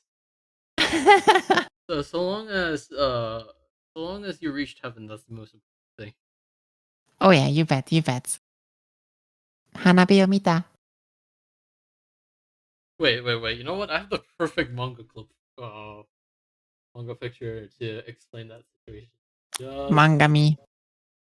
Just. No, it's because I'm waiting. Something I was reading, but yes, I'm guessing it's like this type of situation, right, per se. Basically, you saw the universe. That's what we do every stream. That's the goal. Sparkles. If I may ask, how long does each stream usually last, or each session? Spicy ones? Yes. So they usually last for 1.5 to 2.5 hours. Usually, 1.5 to 2 hours, I think, would be a good average. I want to say I would like for it to be longer, but also I don't, because I'm getting edged for 2 hours straight. And God, after 2 hours, you really. Why just edging? You could have just like gone several rounds or like that. Yes, but it's kind of like we do like a slow build-up kind of thing. It's kind of like it's kind of like how we do this stream, right? We do a slow build-up. We talk about random stuff. It's pretty chill, and that's just kind of the format, I suppose. And as a result, it means, unavoidably I'm getting edged. And then when we finally get to it, it still depends on like the whims of the chat, right? Because they're the ones in control, not me. Sometimes they're nice and they let me have it. Sometimes they'll have me wait for half an hour. And sometimes it's just me because for me, it's actually really hard sometimes to climax, I guess. Um, and so even though I really want to, it ends up taking like an extra half hour or longer. Ah, Um, okay. yeah. And so also because of the whole like flatmate situation, we had to keep it to that time frame because that's when people would come home and I would have to stop before they see anything. Which, by the way, that hasn't always worked out. So some of them did see, but you know, we deal with it. That's it. Now I've moved houses. I live on my own, which Mhm. means I have much more flexibility when it comes to these streams. I can start them later, earlier. They can last longer. I can basically do whatever I want. So I'm gonna experiment with the times. We'll see if we can do more streams, longer streams, and see where it goes. 24-hour stream. Let's go. Whew. Oh, Of good. course, I'm Oh, saying it good. jokingly. Of course, that would Yes, legit be an endurance. Also, I couldn't do that normally, let but alone with such heavy physical labor. no worries. It's called exercise. Yep. So, let me ask, Yeah. how did you? Because like I feel like I would probably feel super awkward if I was caught. How would Oh, yeah. you respond? Like, how did the conversations go? If I may ask, with your roommates after you end up We getting. ignore it awkwardly. So basically, what happens is they walk in on me, and I try to quickly hide what I'm doing, which may or may not succeed sometimes. And then in the next couple of hours or days, I monitor their behavior. I try to like inside check them and see like, do they know? Did they see? I don't know. Mhm. Um, and then we basically like avoid the topic and don't talk about it. Man, It's that's really super awkward. casual.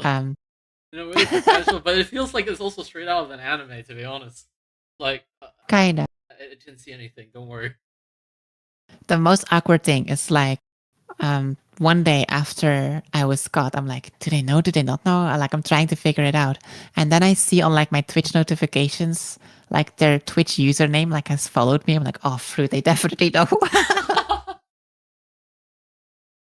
It's fine. It's fine. It's fine. Like it's not that I mind or anything. Like I don't want to be a bother, but if they don't mind, you know, then I'm cool with it too. It's just it's flatmate, so it's like a little awkward, I guess. Like talking about Twitch is like this is something I'm also curious about. Like, does anyone in real life know about your content? Like, do your roommates know? Do the house or I mean, yeah, given that they've walked in on me, yeah, the housemates know. Um, it's unofficial. I mean, I think I told them finally a few weeks ago, like, oh, by the way, I've been streaming, and then they're like, oh yeah, I know. Before that, I never told them like specifically, but like obviously they knew, Mhm, because like loot stuff aside, I put a lot of time into streaming. I did it like 3 times a week, sometimes more, and I put a lot of times into it that like I'm not streaming, but I'm still preparing for stream. I'm making YouTube content and doing videos, coming up with ideas, preparing. So they knew.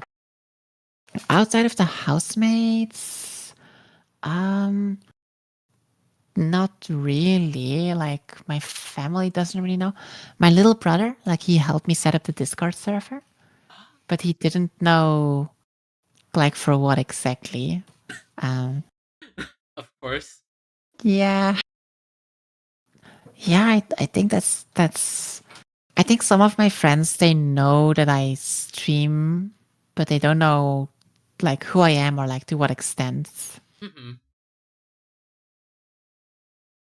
And then of course there's like all the people I've met through streaming, which is quite a lot, and some of them actually became dear friends to me.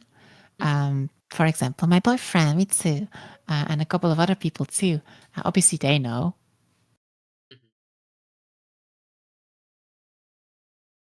It's really Yeah, interesting. not the family. Mhm. Also, sorry for interrupting. No, no. But yeah, it's really interesting though. To hear all of this.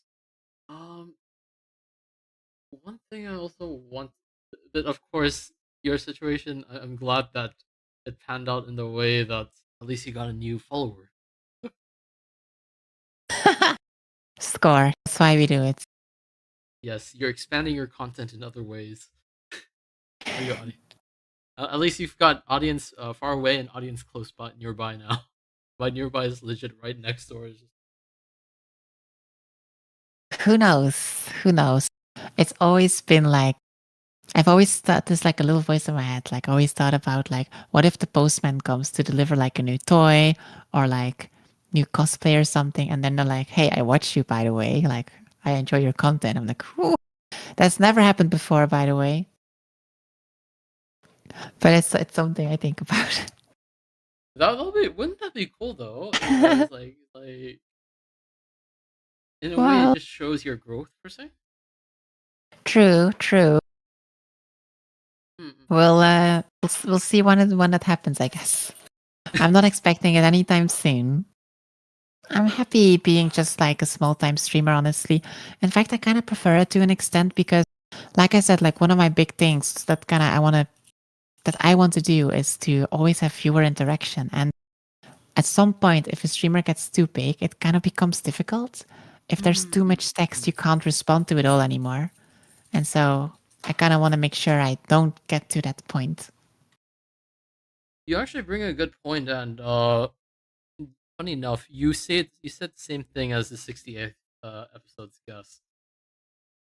Woo! It's funny. There's a lot of Podcast streamers buddies. that are like that, but it's really really admirable. That not only you apply this with your usual streams, but also with your. If I may ask, where do you stream for your loot streams? Right now I'm streaming on Chatterbaits, and I'm probably going to pick that up again either next week or the week after that. So that's where the live streams are. I'm also going to do more exclusive streams on Fansly because apparently you can do that. So what it'll be, right? On Chatterbait we do the usual like VTuber, LootTuber streams, and then on Fansly we're going to experiment with something new. It'll be live, but Oh, it'll be like waste scam, for example. So people will actually be able to see more of what is actually going on behind the scenes. that's definitely interesting. If I may ask, what is your favorite toys? My favorite toy. Wow. Okay. That would be the Nora. I mean, I guess I can link it to you. I like it because it's a good size, it has a good curve, it goes both inside and outside, and it always gets the job done. It's also the closest one, kind of, to the real deal, if that makes sense. Mm, mm, mm, mm. Kinda, but better. There, that's one. Ah, okay, okay. Yeah, that's like the traditional thing that I usually see. It's like it's traditional, but plus one. It's even better than traditional. The way that it's curved, the way that it points, it hits like all the right spots. And obviously, yeah, it goes outside too. So it's really, really good. Always gets the job done. But I Also, like lots of them. mm, mm, mm. Also, Adra says the postman deliver a dragon type toy XD. Also, welcome Anson. Yes, I can't stay for too long. Got work later, but I hope the podcast goes well. Thank you for Oh, stopping by. Anson, hi. But yes, that's actually interesting per se. One thing I did see on your Twitter is that you did do some BDSM stuff. Well, It's like the main thing that I do. hmm. And I Um, presume you are an M. yes, very much so. Very much so. Very much so. Ridiculously. masochistic. And so that's going to be a lot of so different platforms, different content, right? Chatterbait is for like VTubing, loot stream. Fansly is where I post lots of different pictures and audio.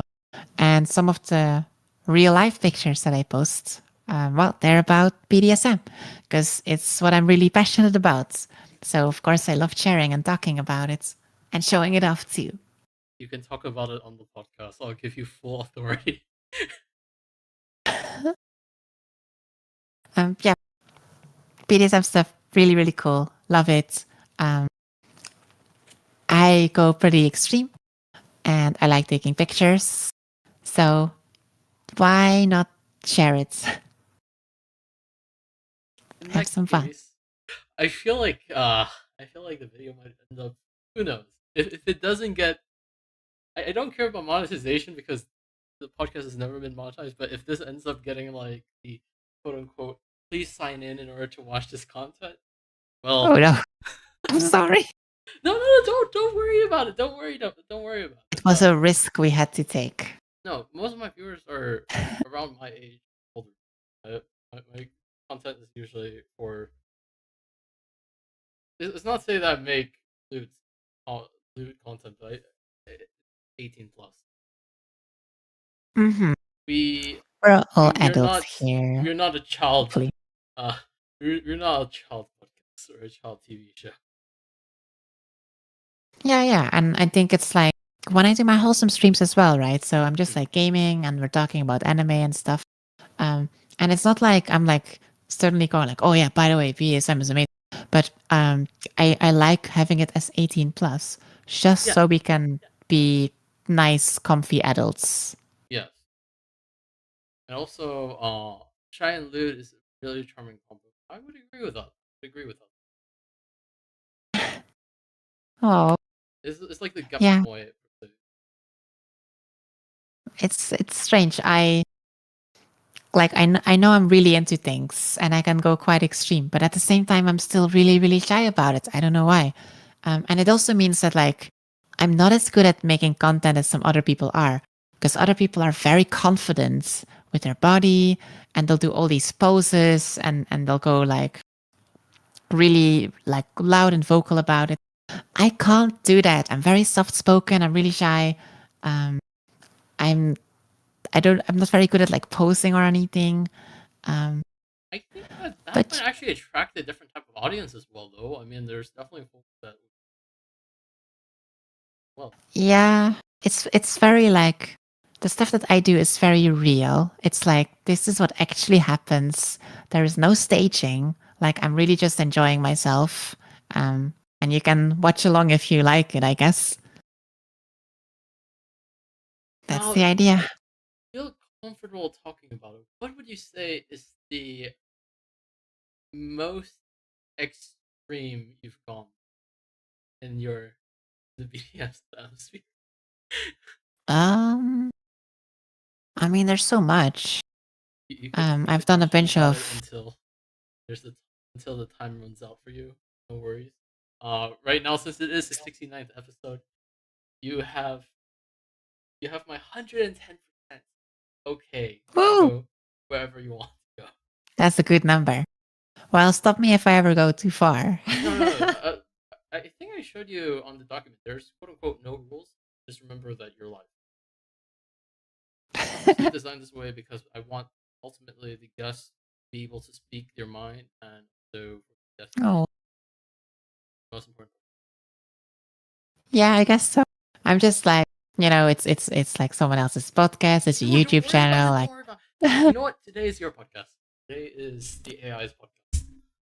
Okay, welcome everyone to the AI podcast. Today our interviewee is. So I guess like some extreme things. I mean, it really depends on who you ask, right? It's very subjective, I think. Your perspective extreme in that case, because you say you like your perspective. It's like some things I've seen people do that I'm not into. Includes like hooks piercing skin, needles piercing skin. That's stuff that I'm not into, and I consider that extreme. That's too much, in my opinion. Yeah.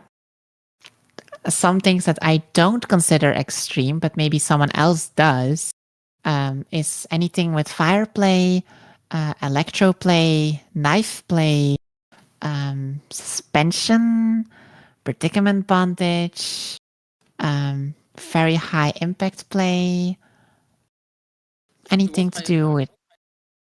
So, one of the staples in BDSM, right?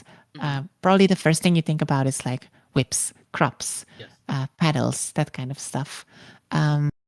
So I like that, but as a masochist, I like to take it to the next level. That's to say, I think on some of my pictures on Fansly Instagram, I show some of the results. Really heavy bruising. And my motto is like, if I don't faint, you're not going hard enough. That's how far I like to take it. You're strong. Also, you're a strong person. I mean, no, it's just different preferences, right? It's like some people really like, for example, oral. Like that's like really their thing. That like it gets them off. It's what they always want to do. For me, it's just high impact play. Like that's the thing that really gets me going. So it's not that I'm strong or anything. It's just that for whatever reason, I really enjoy it. It's like my brain, my hormones, my body just really likes it. So of course I take it to the next level. So how do you usually take it to the next level? Is it like through once Hmm. again, I'm speaking from an inexperienced POV, so you're gonna have to explain. I Like have to imagine you're explain. corrupting Yeah. a pure child over here. Like how impact play works, or like how to go about limits.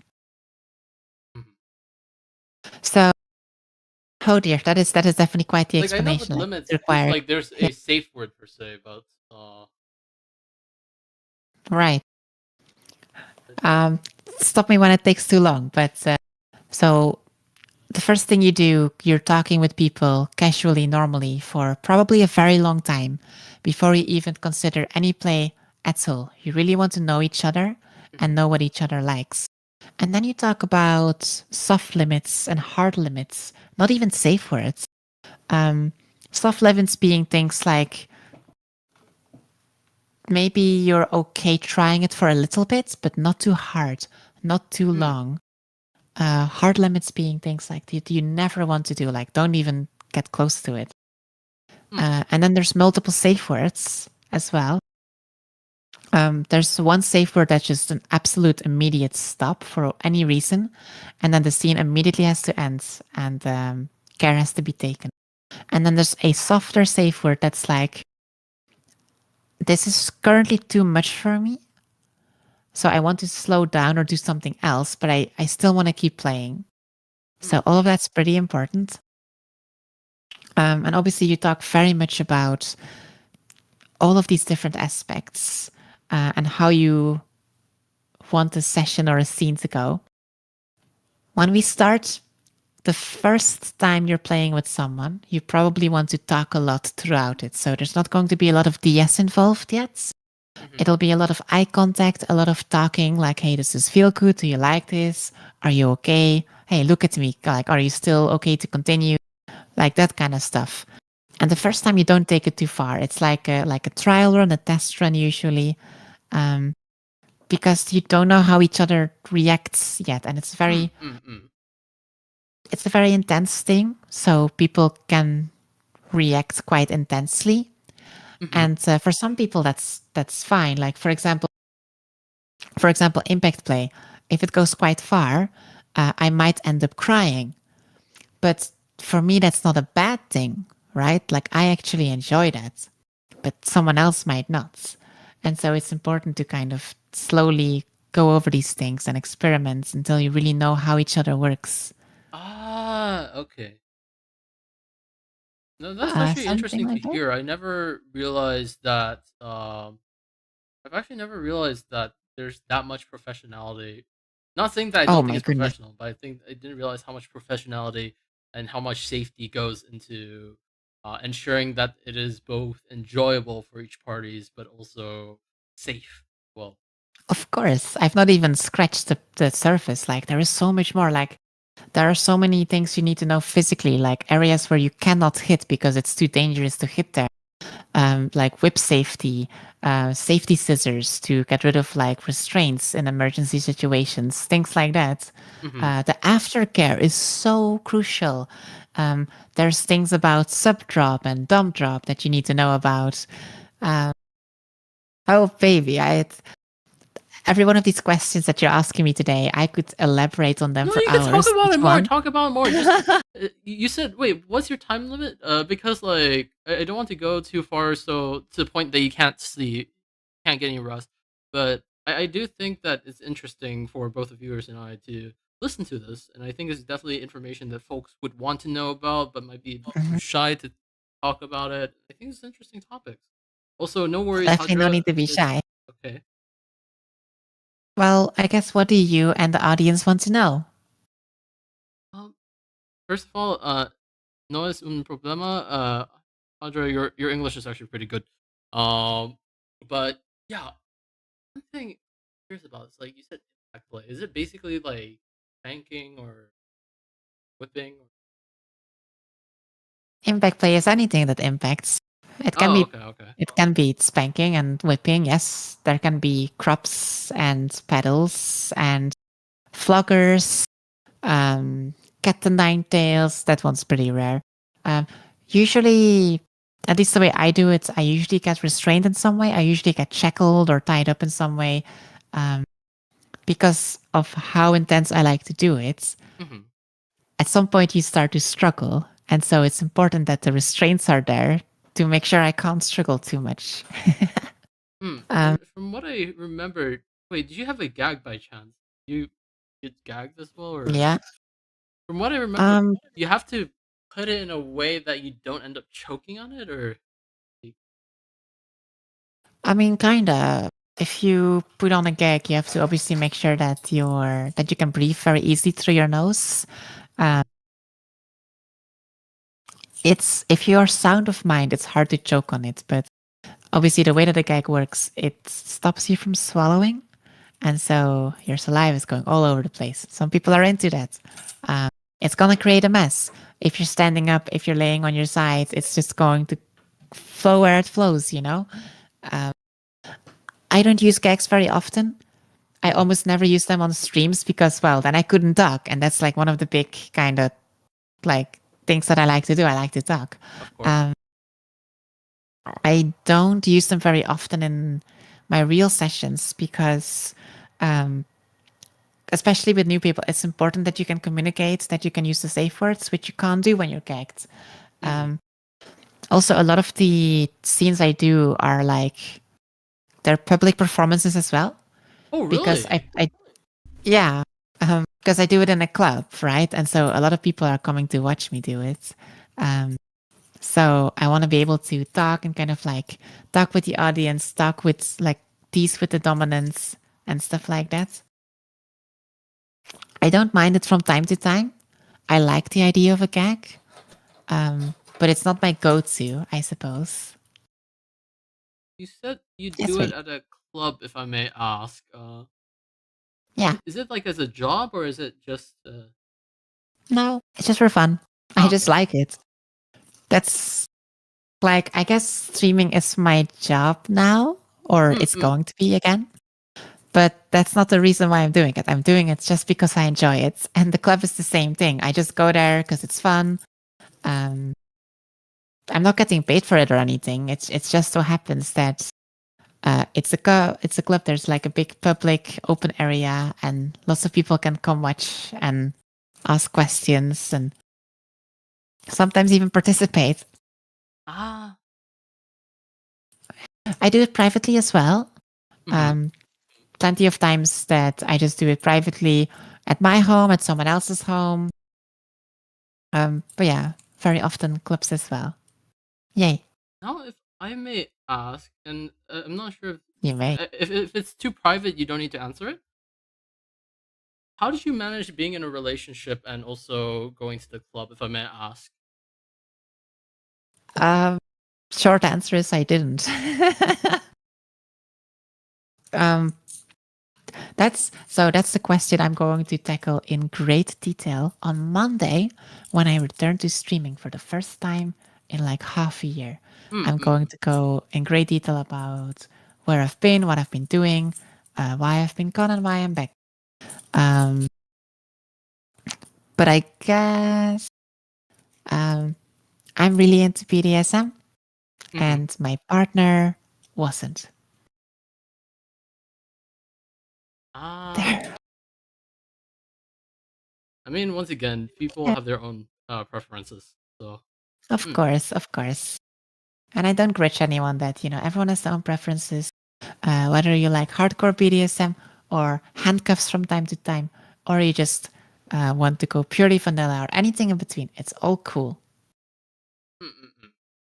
I mean, once again, it's like in the end, we just want to make sure that each side is comfortable, that we do not pass through boundaries. Indeed. Luckily for me, Mitsu is very sweet and he is somewhat interested in the kink scene as well. Not as much as I am, probably. And like in a Hmm. different way, because there's so many different ways to express yourself. Hmm. But he's very open minded, and that's very helpful. Mm, mm, mm. But yeah, that's interesting to hear. Once again, thank you for answering that question. With great pleasure. I mean, like I say, I'm very passionate about it. I love it, so I really don't mind talking about it. Mm, mm, mm. Oh, I may ask. Wait, how much time do you have per se? Because I can go a bit longer. It's okay. okay. One thing I would also want to ask about is how did you find out that you're interested in BDSM as such? That's a good question. I'm not entirely sure because it's so long ago, but I think um, when I was like in university, I Mhm, kind of got these like urges, cravings, I suppose. mhm, Um, like I guess like any girl would at that age, right? Like you start to get curious about like sex and stuff. Like, hey, how does it work? How does it feel? But for me, the thought of just like normal relationship stuff, like it wasn't really doing it for me. Instead, I found myself fantasizing about, well, ropes, um, and whips and DS and stuff. So I did a bunch of research, like, what the fruit am I doing? Like, why am I thinking this? Am I weird? And then I discovered, like, nope, it's totally normal. Plenty of people feel the same way. There's a whole thing about it. So I did some research. I found some people to talk about it. And that's how I got into my first club. Um, I went to one of many, many clubs and they introduced me to it. And it was all very safe and professional, by the way. There was never any force or any coercion. Um, I talked to a lot of people. They were all very understanding and open minded and patient. And I tried it out and I loved it. And ever since then, I've been addicted, if you will. it's it's you're it's making it my sound like thing. a drug per se, because it's like, Well, mm, like I say, like when it's to me, having a good BDSM session is better than it's it's it's better than sex. Okay. hey, finally you say the word. Hey, Jesus. Were you Process holding it overload. in like the entire time just to be in character, or No, it's not a character. It's real. I have difficulties pronouncing those things, which every dominant ever is like, it's so frustrating to them. Like whenever they talk to me about like, hey, like, what do you like? How does it feel? I'm like, well, about that. I I love it, think? but I'm shy. Hey, no worries, no worries. This is what we were talking about, Gap Boy. Hmm. Um, that case. One thing I want to ask is for the viewers or for the folks that are interested. You know what? Let's make it a two-part question. For the folks that are interested in streaming or making content or perhaps making a song or making a manga project, what would you tell them? Like if folks want to make content similar to yours, what will you tell them? And similar, the reason why I say it's two part is because the other is like there are folks that are interested in becoming an R18 streamer as well, such. What would you tell them per se? Like, what would you say to them? I mean, I'm not sure I'm the best person to ask because I'm not very successful, but the way I do things is to like just kind of do things, take the step, don't be afraid. Do your research. If you have friends to ask, that's great. If not, do it anyway and just get going. Just do anything, something. And it's probably going to be pretty poopy at first. It's not going to be very successful. There's not going to be many viewers. And that's okay. You just keep doing it and keep improving yourself. And eventually you'll see results. It's hard work.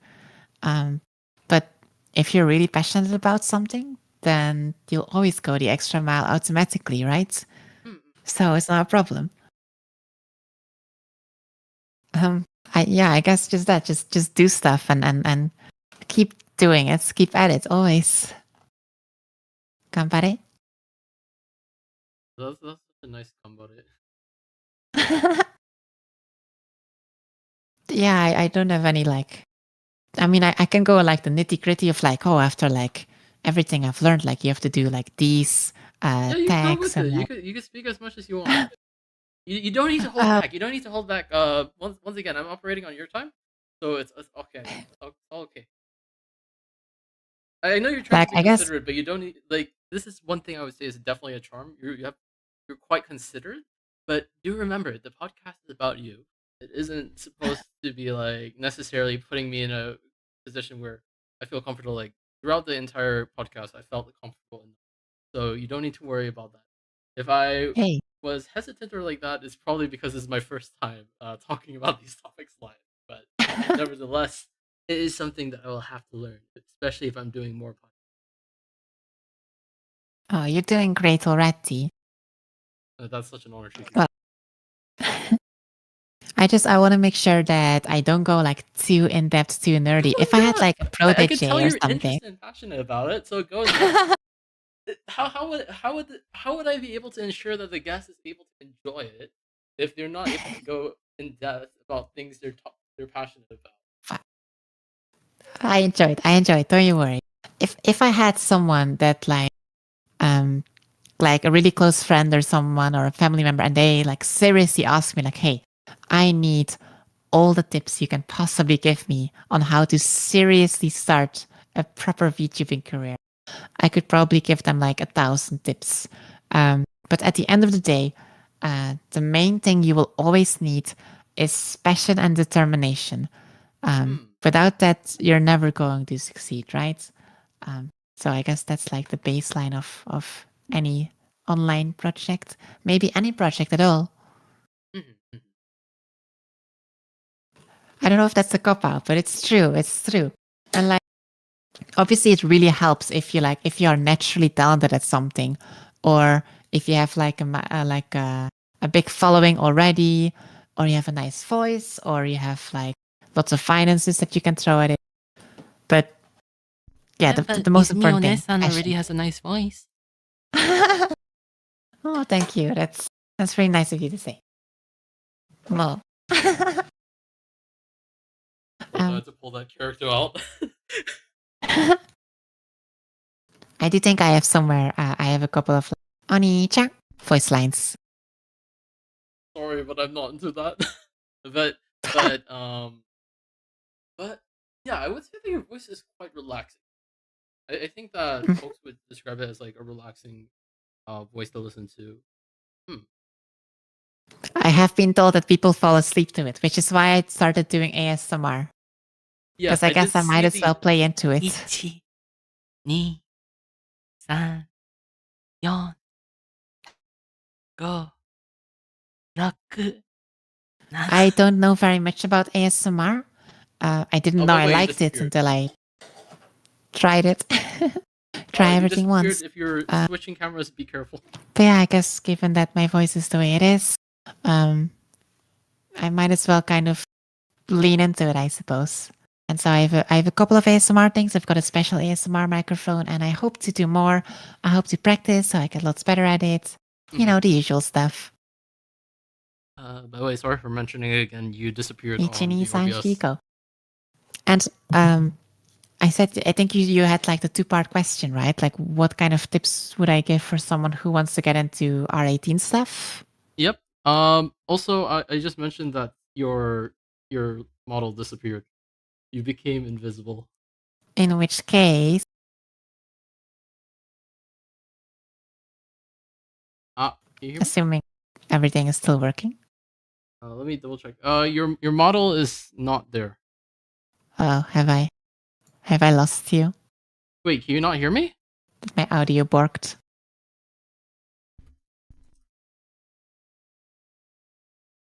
I cannot hear you. Oh,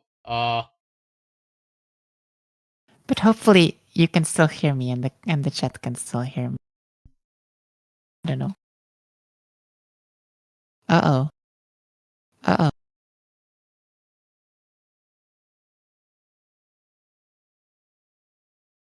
Well, audio issues.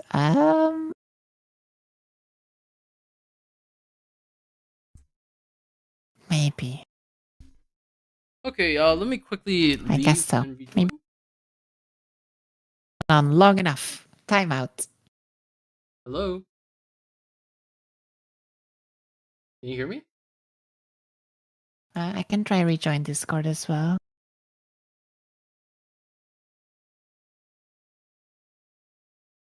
Hello. Yeah, that didn't fix it. So let me try the same thing. Also, yes, technical issues. A fun thing in any person's career. It's beautiful.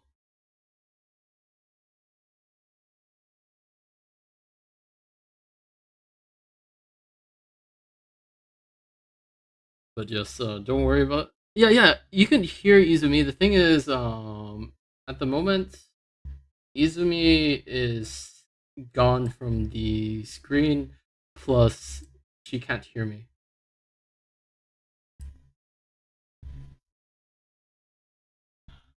Ah, okay. I see it. In that case, what we can do is.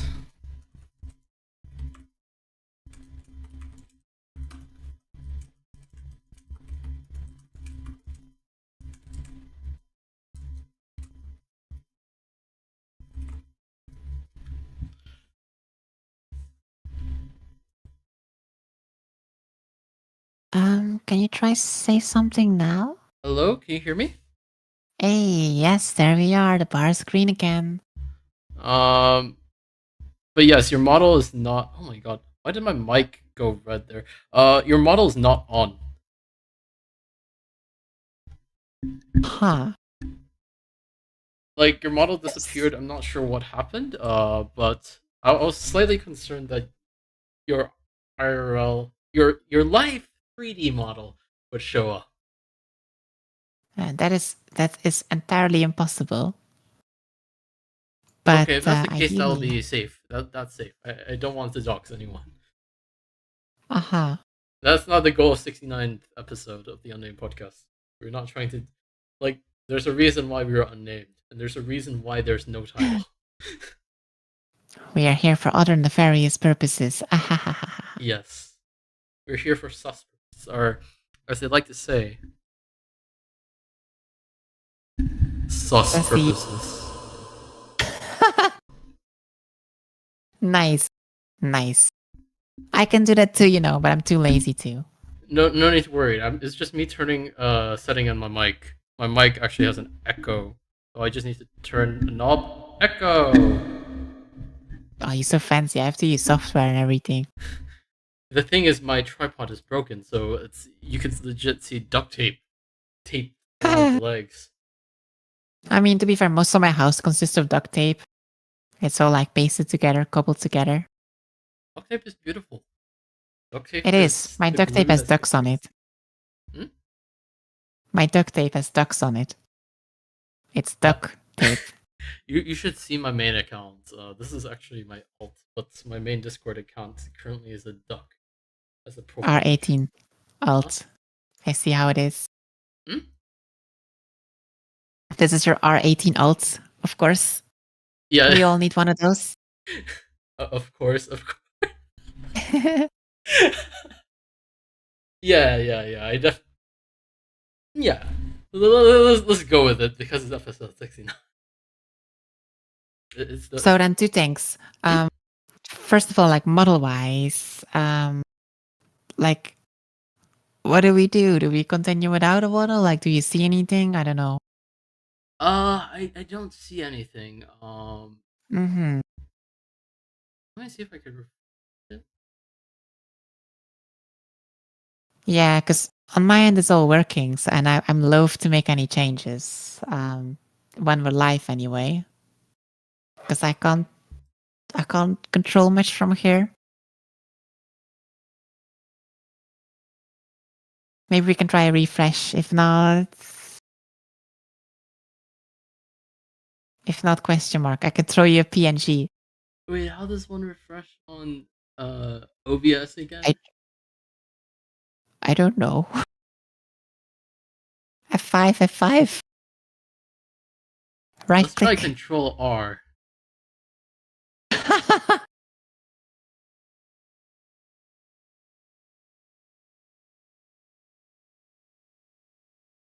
You know what?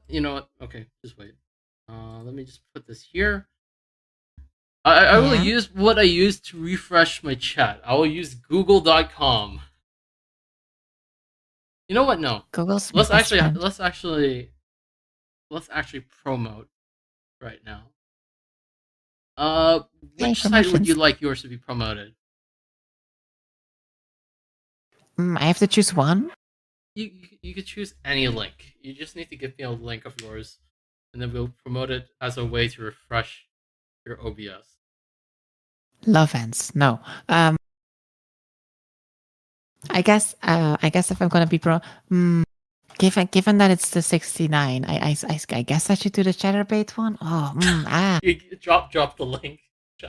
No, wait. Oh, I can't do that. No. Wait, that I know for a fact I can't do that because I got a strike on YouTube for dropping it once. So let's go with Twitch. No worries. If I get a strike, I will actually get a strike.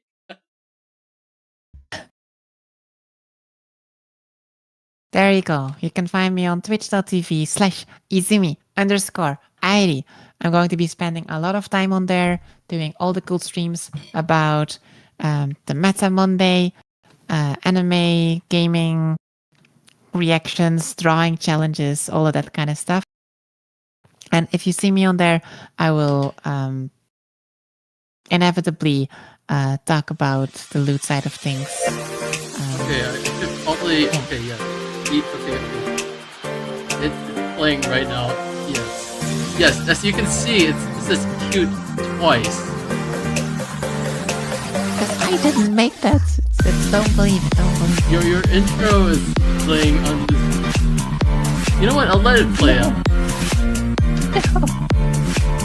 At least it's copyright free. Spicy not so much food content one. Never.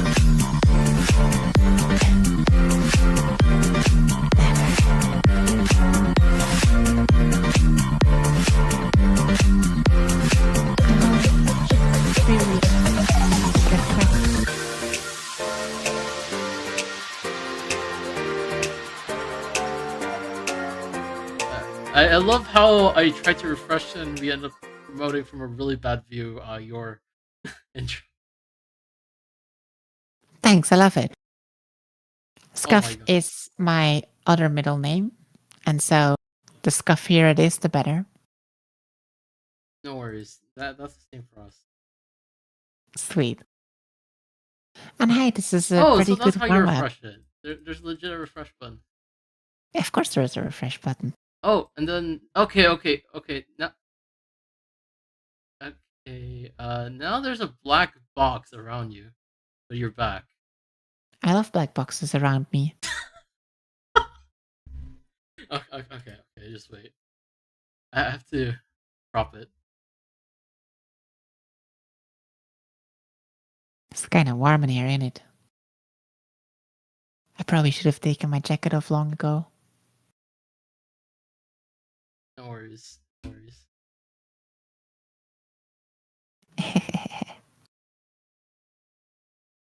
let's see. 100 does the trick. Yes, 100 does the trick.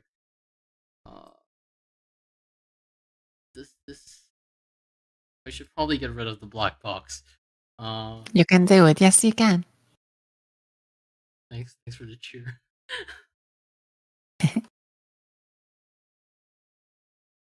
Does 100 do the trick? Yes, it does.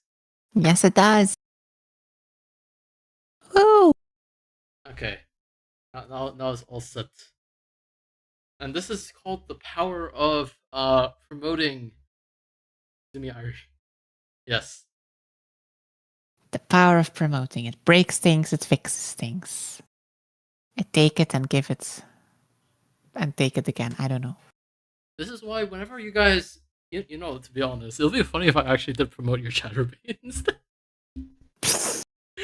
It would be funny for some people, and then the channel would go black screen. When the channel, hey, then it can truly become Unnamed Podcast. Because it doesn't exist, get it? Because it got banned.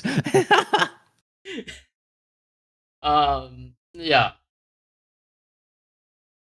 It will be it'll be fun, but in the wrong way. But no worries. At least I'm taking a break till December, so it's Perfect. Get the channel banned because we're going on a break anyway. I love it. yes. The Dedication. Wait, what? I still remember. Okay, because like I was chatting with some friends, right?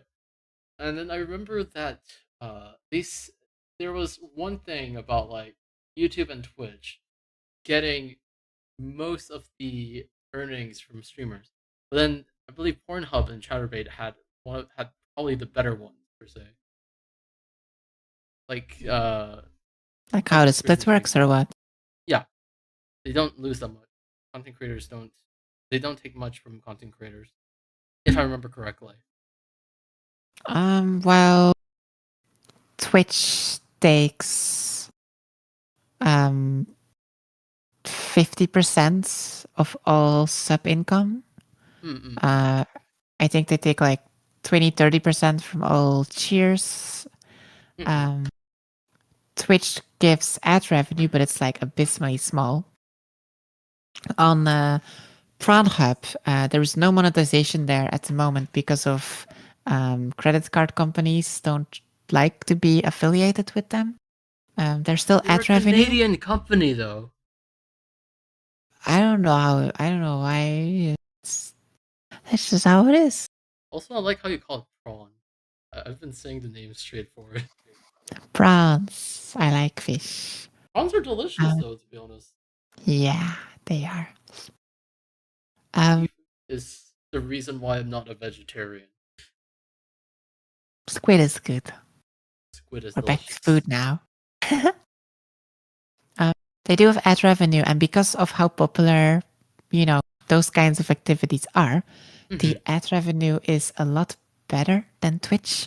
They also pay you 5% exclusivity extra as well. It's still not great, but it's something. Let's see what else. I can't comment on YouTube because I'm not. Before you get paid on YouTube, you need to have 1,000 subscribers minimum. Oh, it's 500 now. It's 500 now? Yeah, it's 500 now. When did that change? Just recently. Huh. They decreased it. I do research. I still don't think I qualify because you need to have a bunch of other like check marks as well that I'm pretty sure I don't have, like few hours and videos uploaded and stuff, which I don't think I'm there yet. So I can't comment on that. Chatterbait takes a lot. I think they take 50% of all your earnings. So like if you earn £200, they will take £100 off of you. And it's going to be more because you have to transfer the cash you get. You have to transfer the tokens into cash, probably via a third-party software. So there's going to be like transference fees and whatnot. So really only keeping like 30%. But Chatterbait is like really big. It's very popular. So you get like, there's like a very big pie. and you only get a small part of the pie. But because of how big the pie is, it's still a good payout, if that makes sense. Mm-hmm. As opposed to Fansly, which Fansly is a lot more, they're a lot nicer with like the splits, because Fansly only takes 20%, Mm-hmm. but there's also a lot less people on Fansly, and like because of it's like pictures and videos and stuff, it's not yet live, so it earns less. Mm-hmm. But I don't really mind. I like all the platforms for different reasons. I think it's impressive though that you're able to stream in different platforms and such. I've only been on YouTube. I do enjoy it so far. So yeah, that's why you're stuck in YouTube. I haven't been on YouTube yet. I mean, not for live streaming. Obviously, I've got my videos and things. You should try out YouTube. It's quite nice. I don't see it happening because in order for me to justify that, I would have to do different contents, I feel. And Okay. so I'm What about already D&D streaming per on Twitch. se? So why would I also stream on YouTube? You know? That makes sense. So I use YouTube for like actual videos that I make, like the 3-minute anime reviews and the manga and ASMR and stuff. Mm-hmm. But if I streamed there as well and also streamed on Twitch, and I'd have to bounce between the two, and then the community gets kind of split, I feel. So I don't really want to do that. That makes sense. Mm-hmm.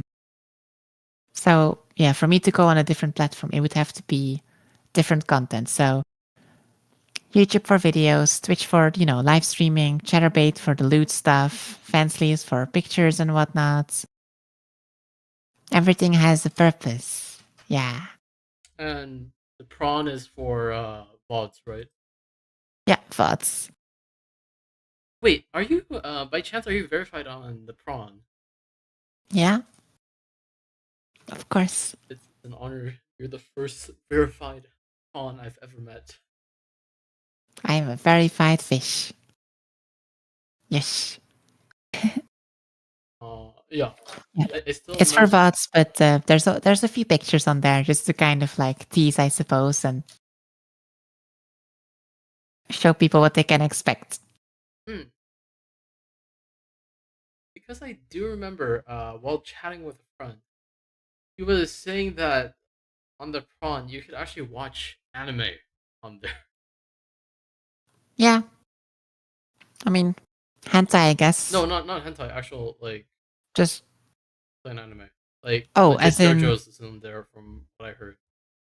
The entire season of as in JoJo. like I could watch it while doing stuff? Question mark. Yeah, you could watch it while doing stuff, but it's like not. Yeah, I can't do it on Chatterbaits. Because for them it's against their term of service. On Pranup, they're pretty chill with it to an extent, until you get caught. So as long as you don't get caught, or as long as no one reports you, I guess it's okay. I'm not sure why you would go to Pornhub for watching like regular shows. No, because from what I heard, the copyright thing wasn't that strong. But I'm not really sure. Yeah, it's not. Hmm. They're really strict about a bunch of other things, but copyright is not one of them for some reason. Wait, then what? What? Because I actually haven't. I don't really use those sites. What? What's the prawn strict about? Especially since you were verified. They're really strict about making sure there's like everything is in consent. Every person participating is an adult, so no children of any way, shape, or form. They are so strict to it. Like you have to jump to a bunch of hoops, even if you're completely legit and verified. Like you still have to adhere to so many rules and details. And certain things they straight up don't allow. So, for example, hypnotism, trance, not allowed. Obviously, like drugs, intoxication is not allowed. Mhm. Um, and then even certain forms like certain rope play, certain impact play is not allowed because, well, if you're tied,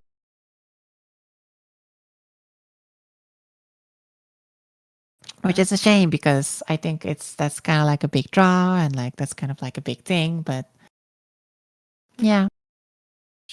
I think one thing I should probably mention is, in the beginning when you were talking about impact play, the entire time my mind Yeah. was thinking about like dropping people from like a high place or like that.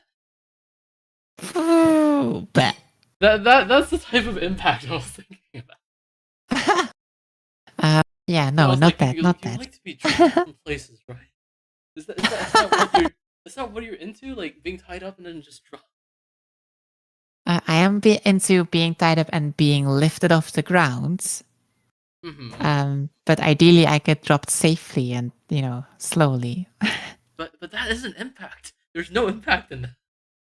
There is no impact in that. No, But that's a huge relief. That is not what I thought. I no, it's not that. I'm just getting like whipped and paddled and uh, yeah, until I see the stars. That's all it is. Until you see the universe. Yep, that's it. Twinkle twinkle. But you see, I remember hmm? You remember what? on the Prawn Hub, it was like a real. Sometimes it's like a real challenge to come up with titles, because like for example, sometimes I would write a title like "Anime AI gets forced to climax" over and over. What? Mhm. Um, and then Prawn Hub would be like, "No, you can't say that. You can't use the word forced because Oh that's my not god! consensual." No. That one actually made me laugh because I still remember my friend. He pulled up. uh-huh. He was actually one of the guests as well. He pulled up Pornhub just to show me that one interview with a sus title in it, but it was nothing lewd. But that was hilarious. I can't mention it because it involves politics. No. Fair enough.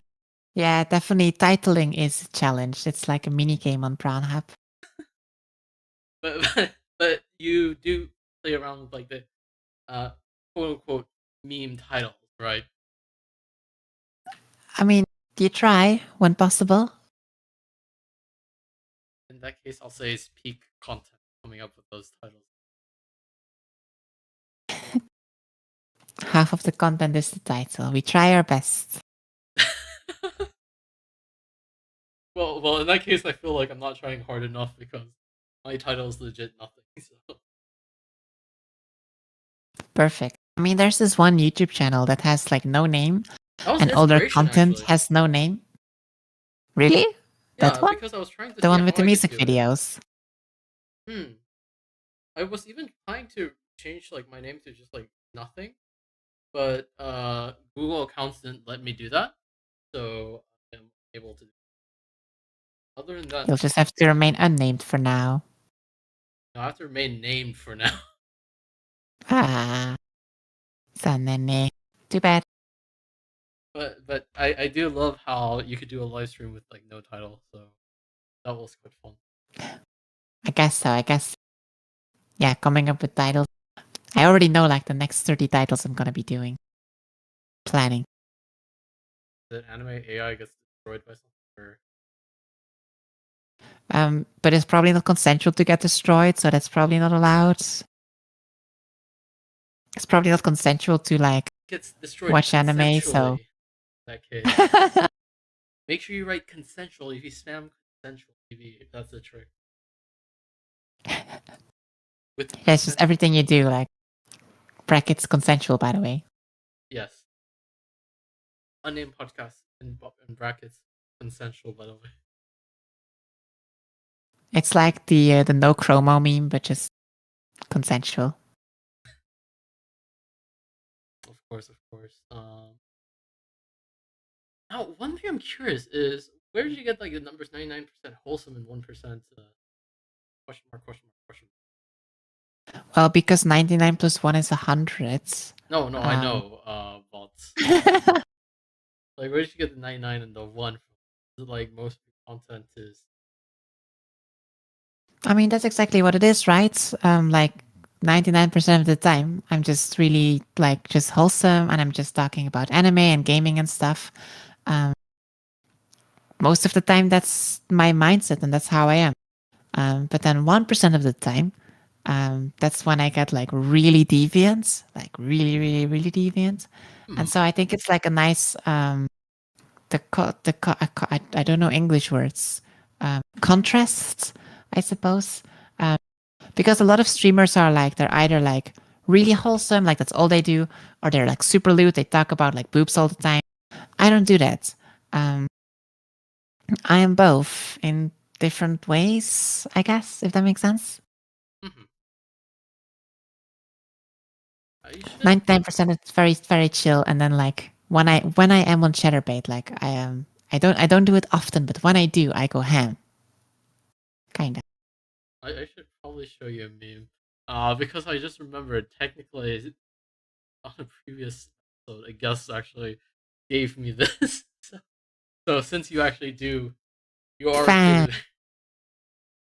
I might as well. So the context with this is fun is actually rice in Chinese or meal. I love it. That's so cool. That's actually really good. But yes, I need to take advantage of this opportunity while I can. I don't know when's the next time I'll interview someone who is verified. What is the next like funny number? I don't even know.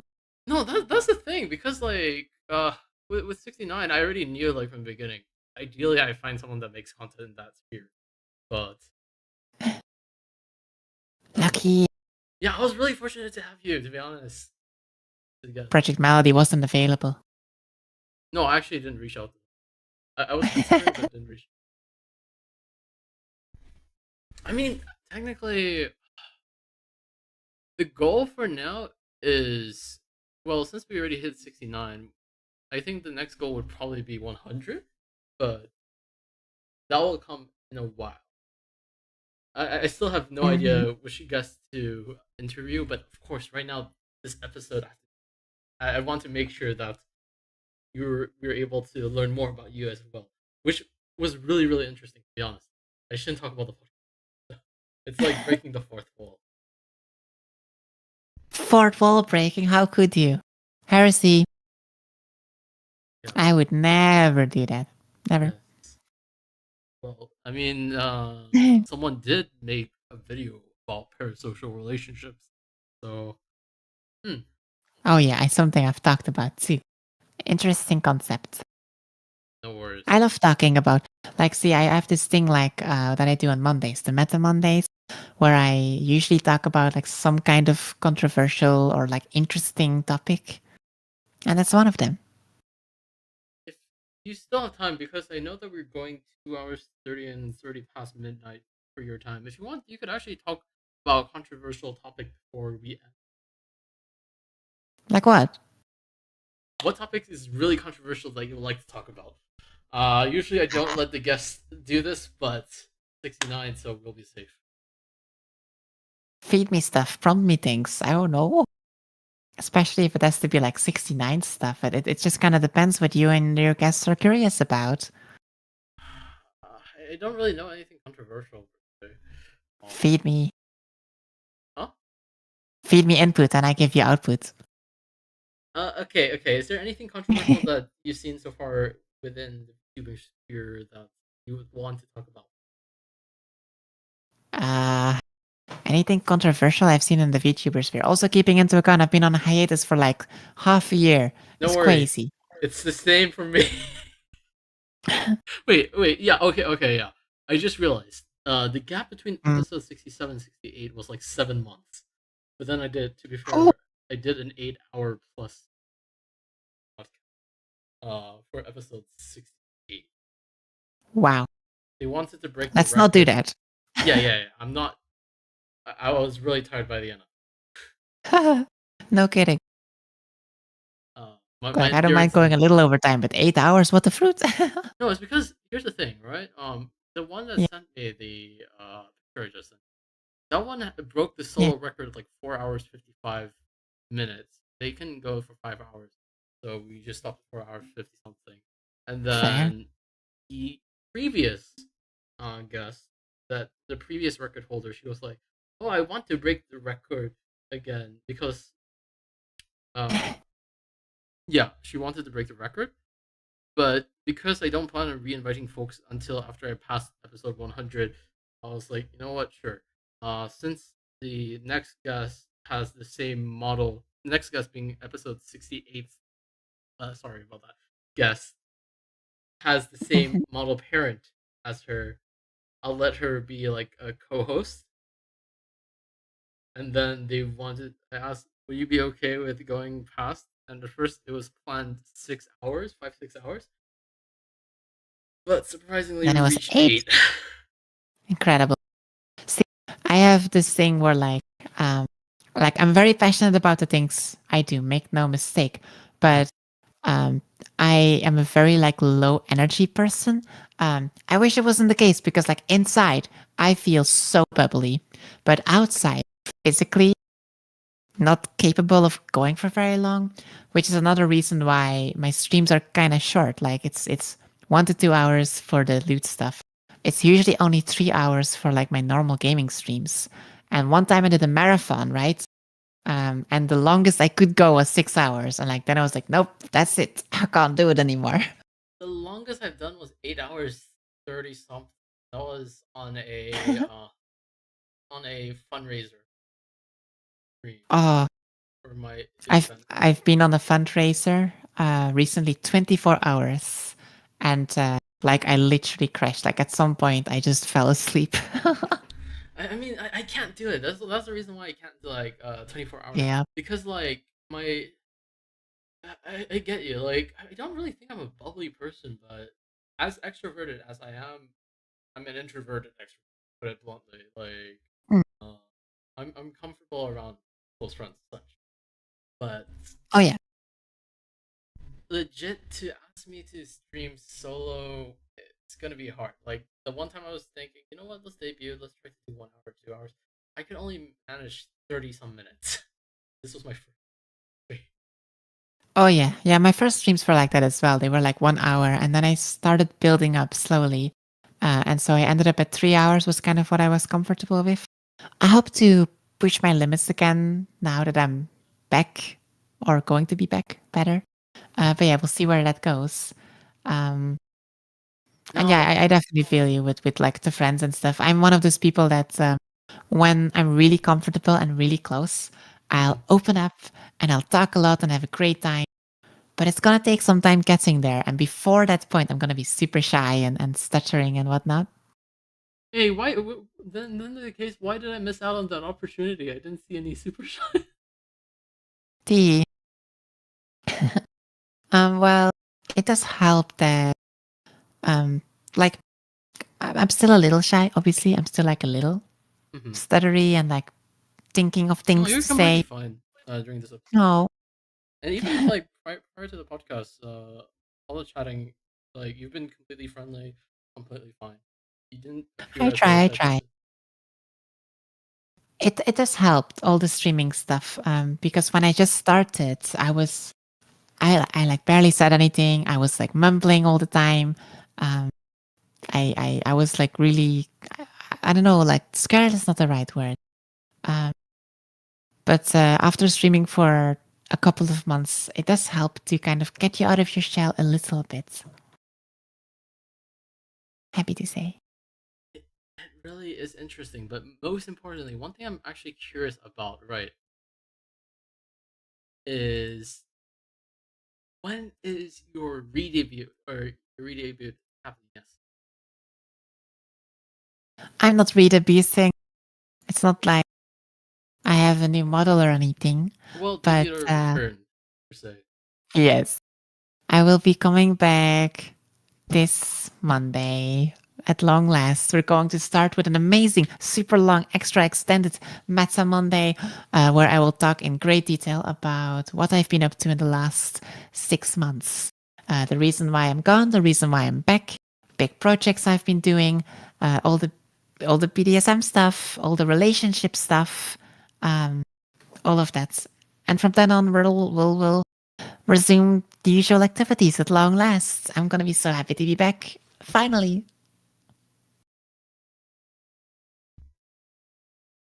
But So yeah, Monday. that would be really exciting to hear.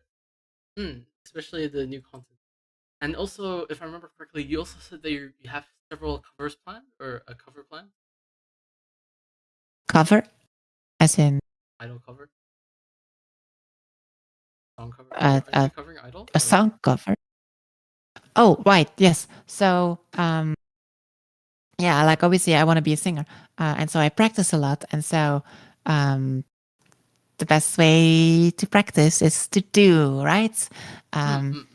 Imitate and just try. So there is a whole bunch of songs that I can now sing, kind of.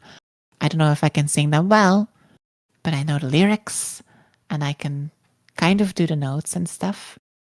It'll be one of the many things I'll be doing. Idol? Yeah. Really? yes. Like legit, if you know Spy Family, I'm like in currently like what mode.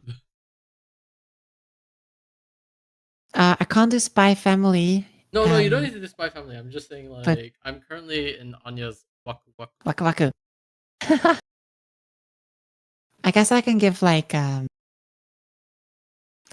short preview, I suppose, of Idol. Mind you, Discord sucks. It doesn't sound good via Discord whatsoever. The timing's gonna be off too. There is no, obviously no editing, no tuning, so it's gonna sound nothing like it. Also, very quickly before you start, Asuka Langley, man, I just woke up. I don't need BDSM on my way to work. What the? Welcome Asu. This Asu is Sleep. He's one of the previous guests. He always talks about quote unquote cock and ball torture sometimes. Oh my. Okay. Yeah. We also have a nickname for him, but for his sanity, we decide to not mention it. Gotcha. Okay. Do I have to give more disclaimers? Yeah. I can do the first part of the song, but yeah, it's not gonna be great. And also, you're not supposed to sing when you've been talking for 3 hours because that wrecks your throat. So,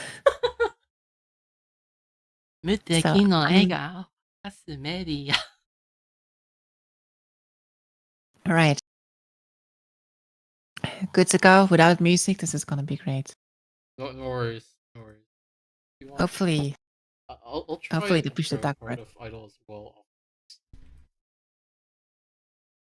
Yeah, one time I tried to do like lessons, like singing lessons via Discord, and it's really hard because there's like a delay, right? So yeah, that's the reason why I'm hesitant on like putting music on the back.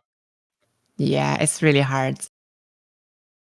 But I can calm myself down and I can just go through the lyrics for the opening theme anyways.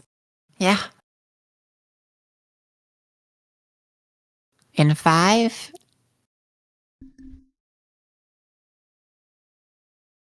Mitäkin no eikä ole rassimeriä. Shiri tai sonohi mitsu misuteriä. Nyketeri toko sai kanojo no eriä. Kanpeki de sozuki na kimi wa tensai tekna idol sama.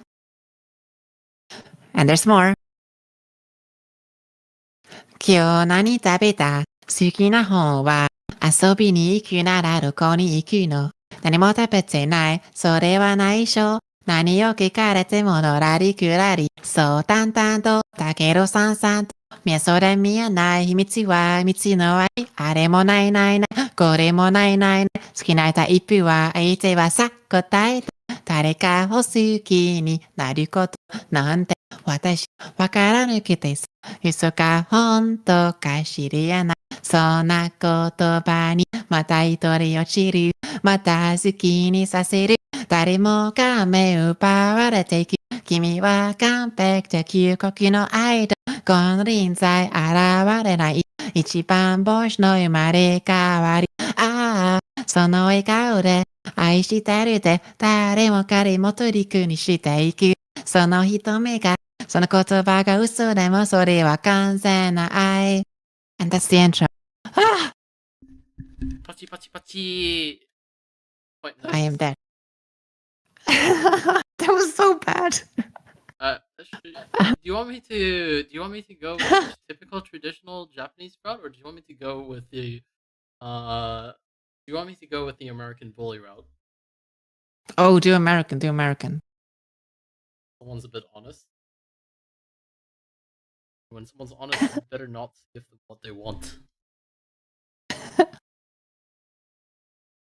Yeah, I feel like I should probably pretend that I'm going to bully you, but I don't think I should. You know what? Ask for it. You want it? You have Not to a ask. chance. Not a chance. You see, that's why. See, I'm also very stubborn and very proud. I feel like, I feel like it's safer if I don't be stubborn at the moment. Like I can, but I think it's safer. Otherwise, it would last for too long. And also, it wouldn't be like, Prana would be like, no, that's not consensual. We're not uploading the bot on there though. Oh, we're not. I thought Prana was revolved so well. I mean, if we were streaming live on your side, yeah. Technically, you could upload it on there.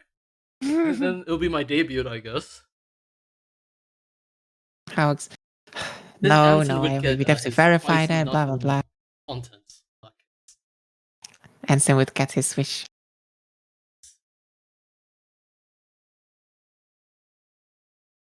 But yeah, I'm not gonna go for the bully route because I feel like it would eventually lead to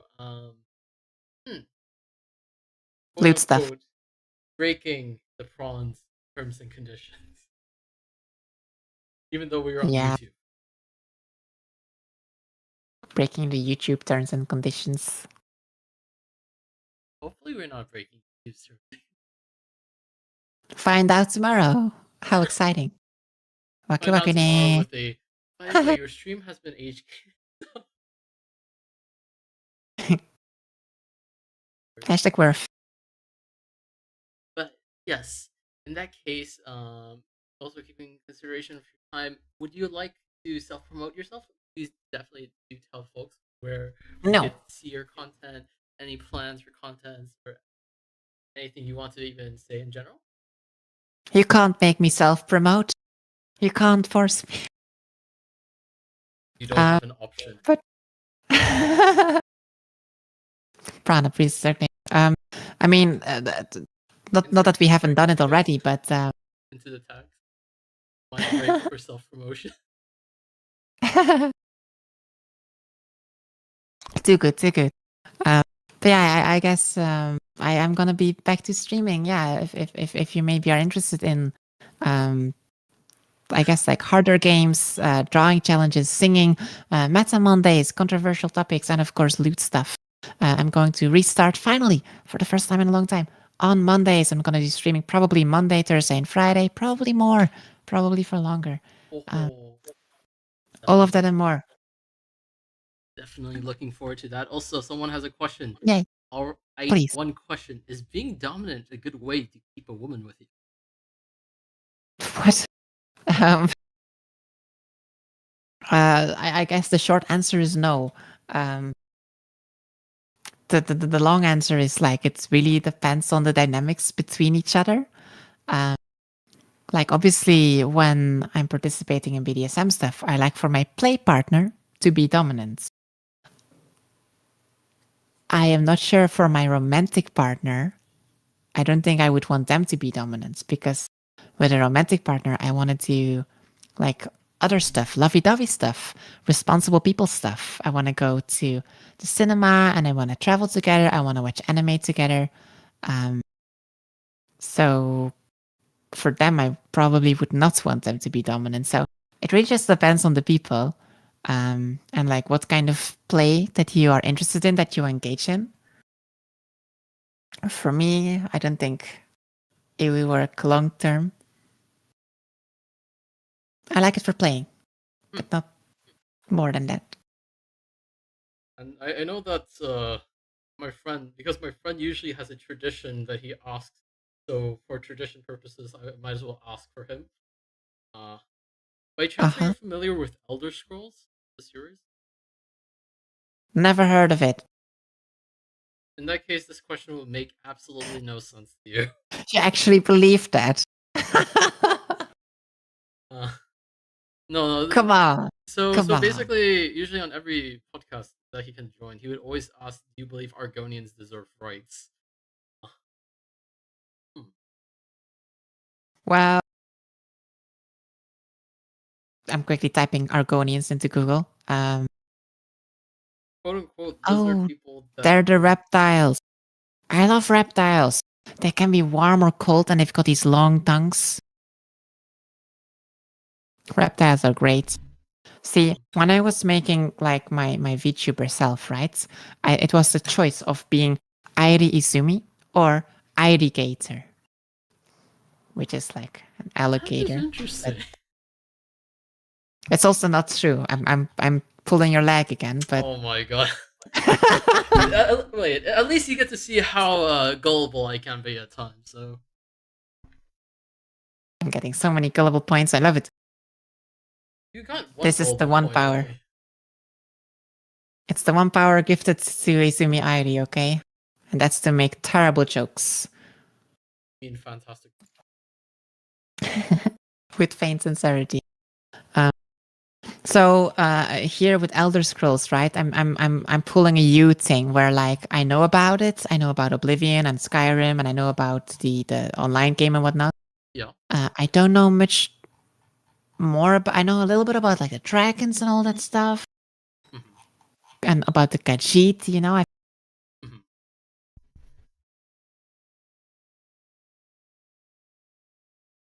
only know like the surface. I don't know anything about Elder Scrolls. I'll be blunt. It's just my friend. He he's a good friend from high school. I've interviewed him before. Uh, he decided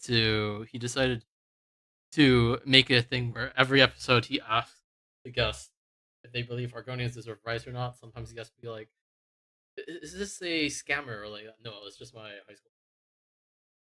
Some of your anime knowledge comes from like watching clips, and all of your Elder Scroll knowledge is just your friend asking questions. Yeah, he would talk to me about the lewd Argonian maid, the lusty Argonian maid. Yes. Huh. Yeah, I mean, I know there is lizard people in Elder Scrolls, but I don't know like their deal or anything. So I don't know, but they're lizards. They look cool. I like lizards. I dig them. Give them rights. He would respond with "You filthy N to that." Oh yeah, and I'm not ashamed to admit that. Bring it on, lizards. I'm ready. But yes. And of course, our guest, our friend over in chat says, "Shit, well, I fucked it up." Fruit. But yes, in that case, yeah, thank you for answering the question. Is there anything else you would like to talk about? We end this. Fruit. Quickly find something interesting. I don't know. We cover a wide range of interesting subjects. Oh, Very happy to. Yeah. oh, by that I mean like, is there any like final statements or like any promotions you want to talk about? Like, No, you're cute. Also, I have a ducky. I'm gonna buy it for myself. That's it. Thank you very much for inviting me. It was super fun. I've always wanted to be on like a podcast or like an interview thing. That's nice. I'm really fortunate that I'm able to get you to join, and I'm really glad that you joined because it was really a lot of fun. I definitely learned a lot that I didn't know. Uh-huh. Like, for example, I didn't even know that you could actually connect the devices together. That's something I only discovered today. Young Padawan, you have so much more to learn, and it's going to be a beautiful experience. But remember that I'm trying to think. What Star Wars quote can I use? Because you say you like extreme stuff. The Sith Hello deals there. with extremes. And absolutes theoretic. Okay, I don't remember the words for word by word. It's been a long time since I watched Star Wars, but I do play the Star Wars. It's once again the Elder Scrolls fan that knows the meme or the words word by word. Yeah. Of course, you haven't watched Star Wars. You just watched like the clips, so I guess. No, actually, this one I've actually watched all the movies 1 to 6, and I played the Lego Star Wars game. Okay, if you've played the Lego Star Wars games, I can forgive you. Come on, I actually no because like I grew up with them, and talking about that, do you know that you could skip part of the stage if you have the ghost characters in Lego Star Wars? You could skip the stage where Luke loses his arm. I don't actually play Lego Star Wars. I mean, I tried, but Blasphemy. I really tried. I finished like the first 2 or 3, and then I'm like, yeah, I can't do this anymore. I need challenge in my games, okay? I want to die a horrific death, and Lego Star Wars wasn't letting me do it. Then what? Is this Sekiro or like?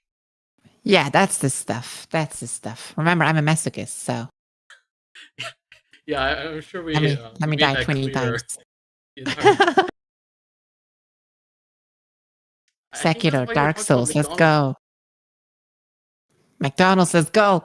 DM as well. That is definitely the reason. That's like the one thing I look at when I look at like a food franchise. It's like, do they have an M in their name? So Nando's is a no, I'm afraid to say.